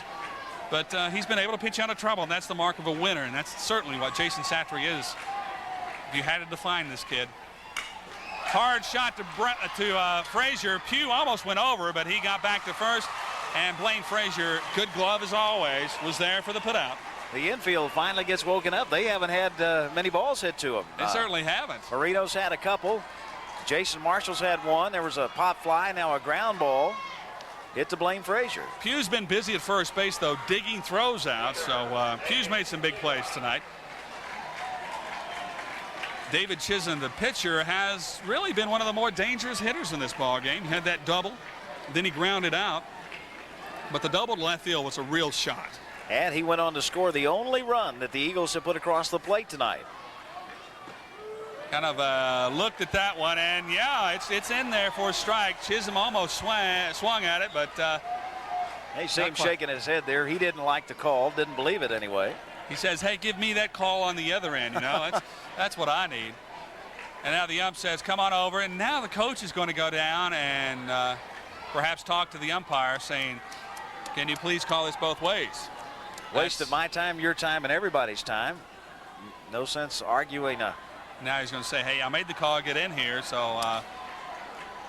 and now the umpire is going to tell the pitcher to throw it. Get on the mound and throw it. And whether he's in the box whether he's there or not, he will call it. And that is the umpire's prerogative. He runs this ball game, the home plate umpire. The players cannot, they can call timeout, but the ump has to give them the timeout. Here we go. Satry, hard throw and a big swing. Another strike to Chisholm. He's 0-2, and I'd say he's in a bad mood. That is twice that he was trying to take it downtown. The last time up, he took a massive cut, as he did right there, to the same effect.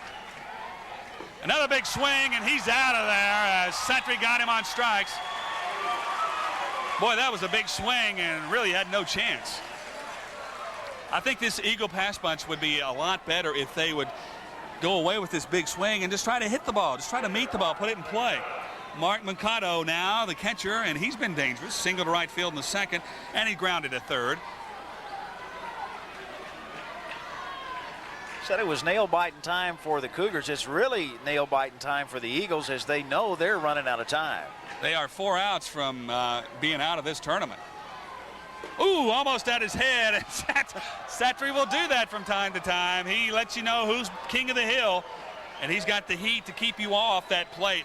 Watch Mercado how he crowds the plate. Satry gets him off the plate. Some people would say that's not sportsmanlike, but folks, let me tell you, that's how you play baseball. You don't let the hitter crowd you when you're a real pitcher. You get him off that plate. You own the plate as a pitcher. So the 1-0 delivery down the middle. That's hit to Jason Marshall. He'll charge it. He dodges Marino, throws to Pugh. Pugh scoops, but he was pulled off the bag. And I think Marino and Marshall got crossed up there. They're going to charge an error to Jason Marshall. But you're right, there was a collision there. There's no doubt that Marino ran right in front of Marshall, which made him have to wait just a second before he could make the throw. And Pugh scooped it up but had no way to make the tag on the runner. He was pulled off the bag. Could Pugh make a detergent commercial tonight or what? This kid has been in the dirt scooping up throws. But anyway, we still got 2 outs. 1 runner is on, and the batter, number 9, Albert Torres, who's popped out and struck out against Jason Satry. So Macondo, once again, kind of a pesky guy, gets on with an error. High and tight, the delivery from Satry. Jason Marshall has probably equaled the number of errors he's made over the last 3 or 4 games than he had all season long. And I know he's probably very upset about being charged with an error on that particular play a moment ago. He probably is. And as we said, not all his fault, as Marino kind of didn't know what to go for or to stop. And so whatever. Another big swing by Torres. He's fouled that one off. So it's 1-1. And Satry needs 2 more strikeouts to get the Cougs out of this one. I mean, 2 more strikes, not 2 more strikeouts.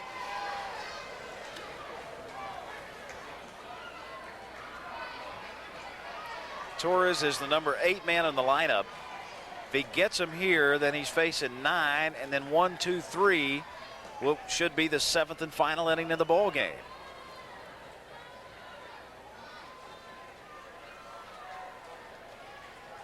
Satry looking in now at Torres, trying to work on the hitter. Curveball hit hard to left field, and that's down for a base hit. Malone will throw it in, and Marshall cuts it off. Runners on first and second. Most of the hits have come right out to left field, right at Scott Malone. At least he was able to keep that one in front of him, hold him to a single. Runners at first and second now with 2 down. And Jorge Perez is back in. He was pinch hit last time up. Gonzalez came up and struck out, but Perez grounded out to Jason Marshall to end the second inning. Well, 2 outs and 2 on. It's been a familiar scene tonight for the Cooper Cougars. Satry, oh, excuse me, Clay. I was going to say the Eagles have stranded 2 runners in the last inning, so they've stranded a few here in this ball game themselves, as Jason Satry's had to pitch himself out a couple of jams. And the key for Satry has been to get ahead of the hitters after he's gotten hit runners on base, and he's now ahead 0-1 to Perez. Jorge only an 0.95 hitter. I know, a little feeble swing and a curveball, and he's behind 0-2, and that possibly could be the worst situation that you would ever want to be in when Jason Satry's on the mound. If the coach had pinch hit again for Perez, he would have had to come out of the ball game defensively. So only though he's an 0.95 hitter, had to bat for himself. Big payoff pitch, swing and a miss.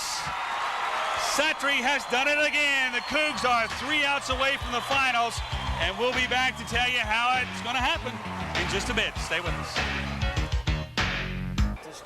We are back in Austin, Texas, where David Chisholm has done a good job of relief tonight for this Eagle Pass Ball Club, but the problem is the Cougars lead it 4-1. Chisholm's done a pretty good job, but really hasn't had much to work with since the Cougars took that 4-1 lead, Clay. He came in and there were runners on base, and he gave up a hit to Blaine Frazier that drove in the 4th run of this ball game, and other than that, he shut him down pretty well. So maybe the Eagle Pass coach going to second guess himself after this game if the Cougars do indeed come through. The Cougars still can use some runs. They lead it 4-1, but they flirted with disaster every inning, and Jason Satry has come through like the trooper. Scott Malone, you want a trivia question? 3 fielder's choices in one game. Can he go 4 for 4 in fielder's choices and be 0 for 4? Gonna be hard to do that with nobody on.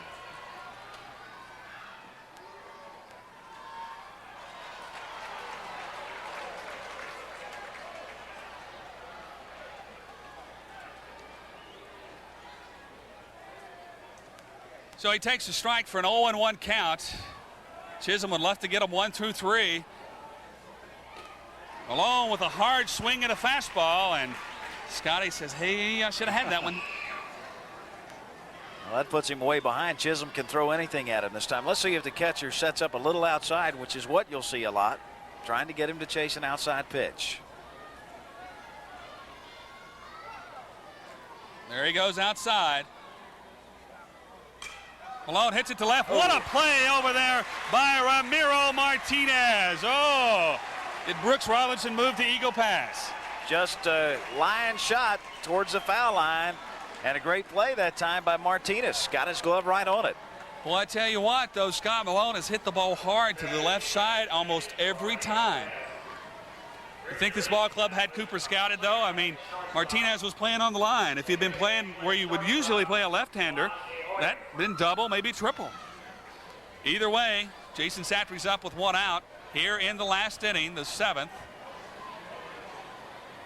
The Cougs, the visiting team tonight, so they're batting first. Chisholm with the full exaggerated windup, gets a strike. It's 0-1 to Satry. For those folks who are watching the conclusion of this ball game, we want to thank you for staying with us. It's been a pleasure for K-Texas for the 2nd year in a row to be broadcasting live from Austin, Texas, back to the big country. There's a hard chopper over the middle. It's going to take a great play by Lopez, and he makes it. Nice play by the shortstop. one-handed the ball, came up throwing, and of course, Ibarra was there to haul it in. I really like this first baseman. He can stretch out with the best of them. 2 outs for the Cougs, and always reliable, always consistent Philip Carpenter up there now. I'm going to still say if, Paul, because the top of the lineup is coming up for the Eagles. I couldn't believe it. About a third of their fans filed out of here after the end of that last inning. They certainly did. When Satry sat them down with 2 men on and 2 outs, a lot of fans left. But the top of that lineup is coming up, so we're taking nothing for granted because they're only 3 runs down. They could pull it together in the bottom of the 7th. Carpenter now looking at 1-0 delivery. Make it a 1-1 delivery.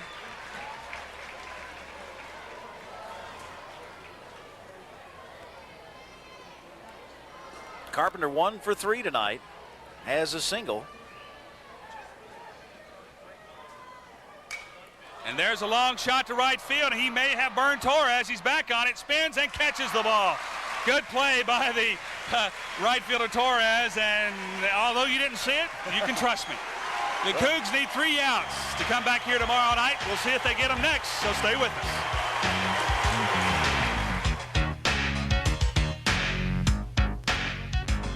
How you doing?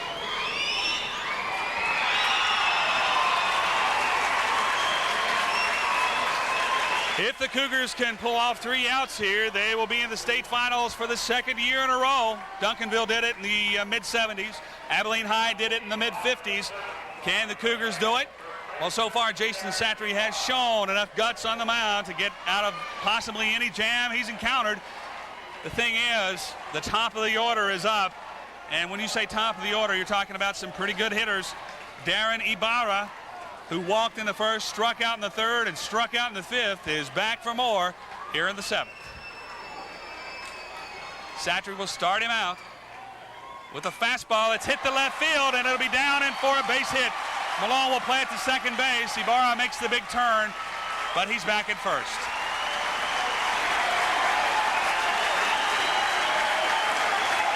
Ramiro Martinez comes to the plate. The last time up, he hit it over the wall on 1 hop.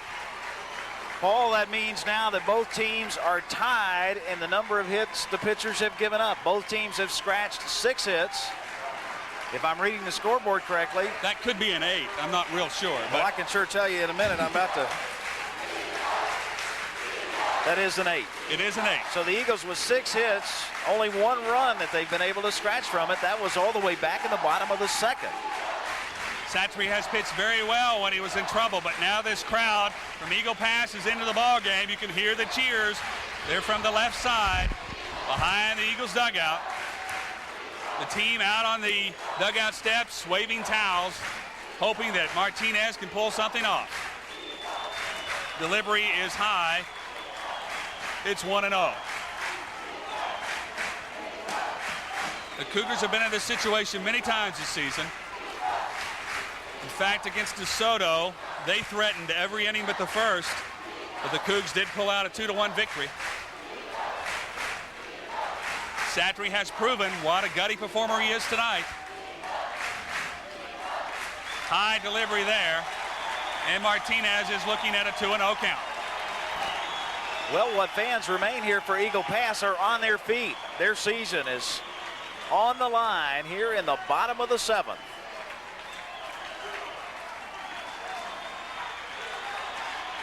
Cougar fans are also on their feet. There's a delivery that's ball 3. And Jason Satry is flirting with disaster.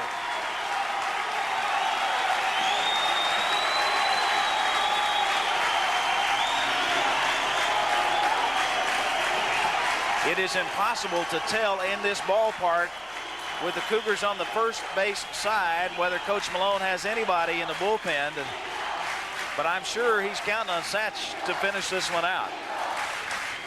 They certainly needed Satry tonight. It's been a very nip and tuck game. There's a strike right down the middle. 3-1. Ramiro Martinez taking all the way.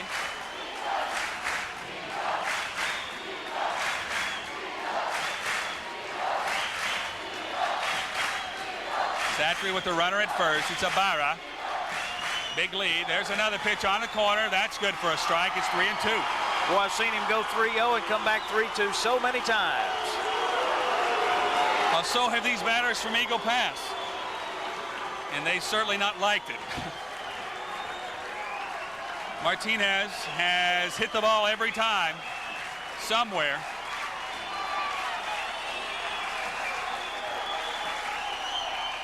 He's fouled this one off to the right side. Pugh may have a play. Oh, he dives and misses it. Oh boy, that was close. Scotty Pugh near the dugout over there. That could have been a big play.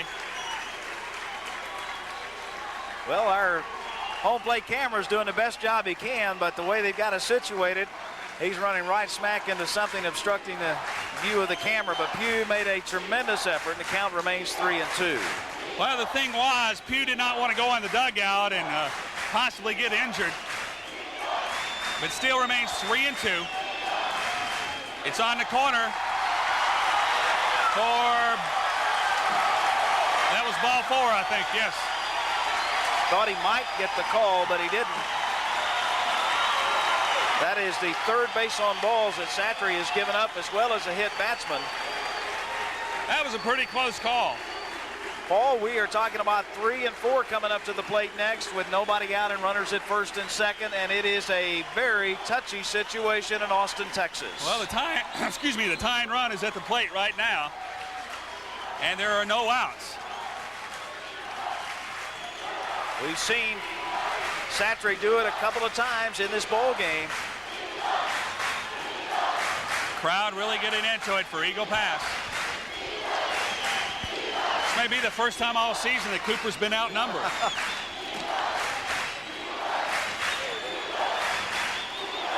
Well, those fans that got up and left are going to wish they had stayed. Well, they certainly are. Jason Satry on the mound. He delivers ball 1 outside. I would look for Malone to maybe come out of the dugout in a moment. Not to pull Satry, but just to talk with him. Ricky Reeves, pretty good hitter. 422 on the season. He has struck out, he's walked, and he's grounded out. And there's a strike on the corner for 1-1.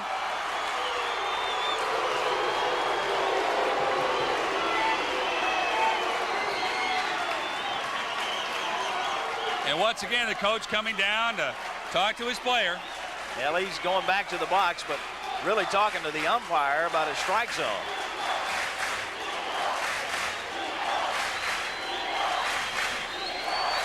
Satch from the stretch. Gets the curve outside.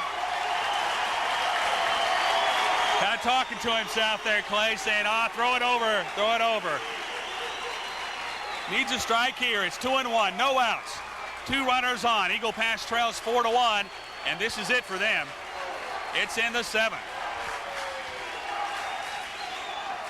There's a pitch on the corner, and that's where it stays. It's 3-1. Danger of loading up the bases with nobody out.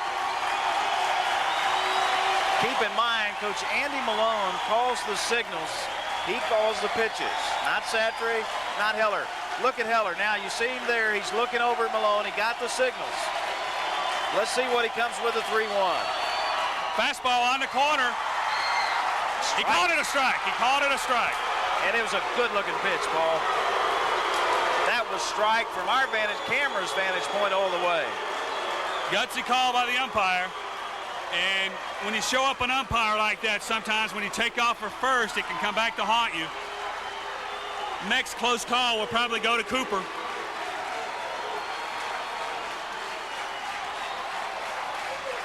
Well, Satry coming through. Now it's 3-2. 2 runners on. It's hit to first. That is going to be foul, though. Boy, that would have been a big play by Scotty Pugh if he could have snared that little pop fly. Every out is critical at this point.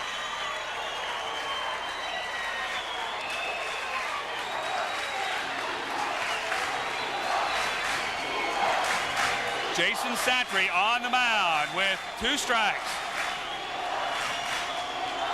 There's a swing and a miss. Both runners were going. The hit and run was working. You know, with no outs and you play hit and run, he hits a line drive to Satry. It's double play. So that's a gutsy call by the Eagle Pass coach.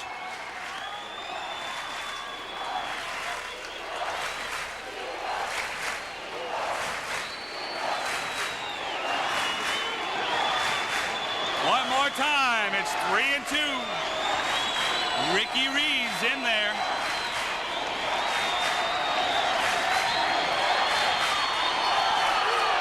Satry bluffing to second base. Trying to keep Ibarra on top of second.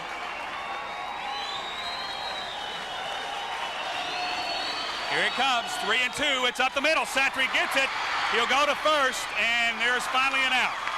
Pugh bluffs the runner back at third. Ibarra goes back to third, but both runners do advance. Heads up play by Satry.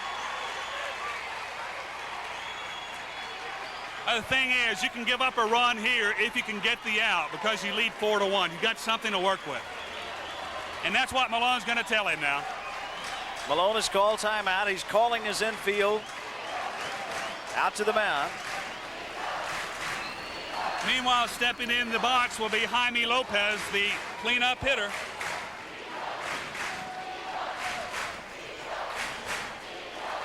And Lopez was hit by a pitch in the fourth, and other than that, he struck out twice.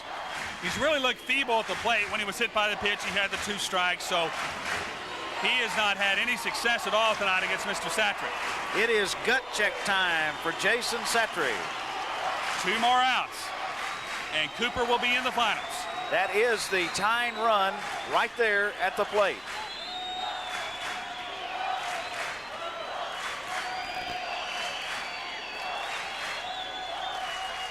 Fastball delivered, strike on the corner.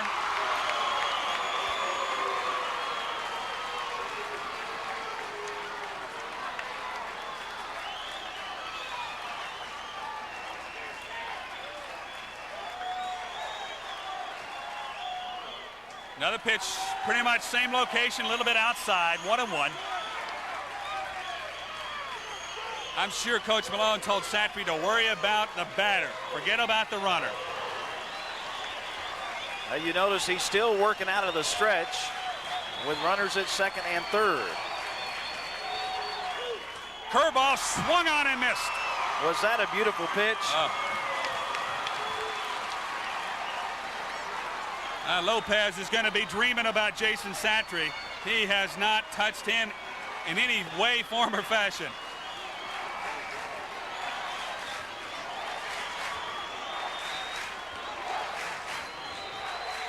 Curveball fouled off. Lopez just hanging on to a hope there. The DH is up next, Paul. That's Fuentes. He struck out in the second. He singled right up the middle in the fourth. He grounded out to Blaine Frazier back in the sixth. You know, one thing about this Eagle Pass Ball Club, they've made some bad swings and then come back with base hits.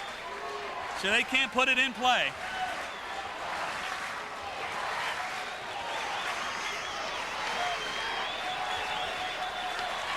Jason Satry, 2 strikes on the hitter. Fastball in the corner. No call. Ball. It's 2-2. I guess I was wrong about the next close call going to Cooper. Going to play this drama out here in the bottom of the 7th. Lopez, will he be another strikeout victim? No, he hits it up the middle. Marshall almost knocks it down. 2 runs will score, and it is a 4-3 ball game. With 1 away. A 2-strike base hit by Jaime Lopez. Paul, you got to give a lot of credit to the character of this Eagle Pass team. They've been down from the opening bell, but they haven't given up. And now they have scored 3 runs on 7 hits. That was a great effort on the part of Jason Marshall. Did everything he could to flag that ball down. Well, now it's important that the Cougars get something now. They need an out. You can't let a kid get in scoring position with less than 2 outs. Satry, every time they've got a base hit, has come back strong. And again, this is Fuentes, a 408 hitter, the DH. And he's 1 for 3 tonight. Big swing and a miss. Inside fastball. He was going for Boomtown on that one. Well, we've got people standing on cars in the outfield, standing on the stands here around the press box. Everybody on their feet to see if Satry can hang in and win this one for the Cougs. It's 0-1 on Fuentes. I guess we should say that the winning run is now at the plate. There's nothing Cooper can do about it unless Satry comes through.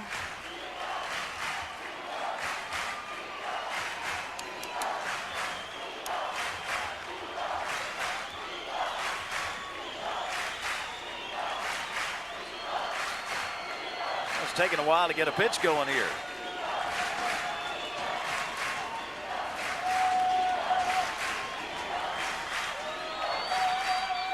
It's on the corner, strike 2. If he can get Fuentes, as you said, Paul, it will be a big out. Because look who's coming up, Chisholm. And he has proven he can hit Satry.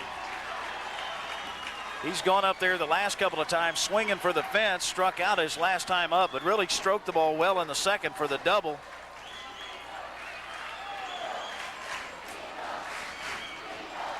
Well, as we've seen in the game of baseball countless times, anything can happen. It's not over till it's over. It's a cliche. It's been said time and time again, but it's one of the truest statements in sports. Now it truly is a nail-biter for Cooper fans. Satry's delivery, curveball on the corner, adds outside. Not a bad pitch when you're up 0-2.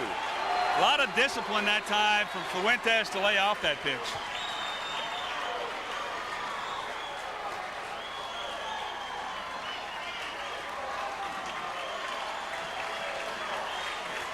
Fastball down the middle, he got him. It's 2 outs. Bad decision by Fuentes. He get a little half swing at it. Gave a half swing and about a half short.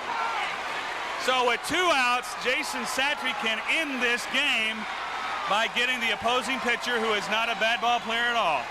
His name is David Chisholm. He had a double his first time up, but the last time he looked pretty bad on a big swing, a big swinging strikeout. The tying runs at first base. The winning run is at home plate. It's all up to Jason Satry now.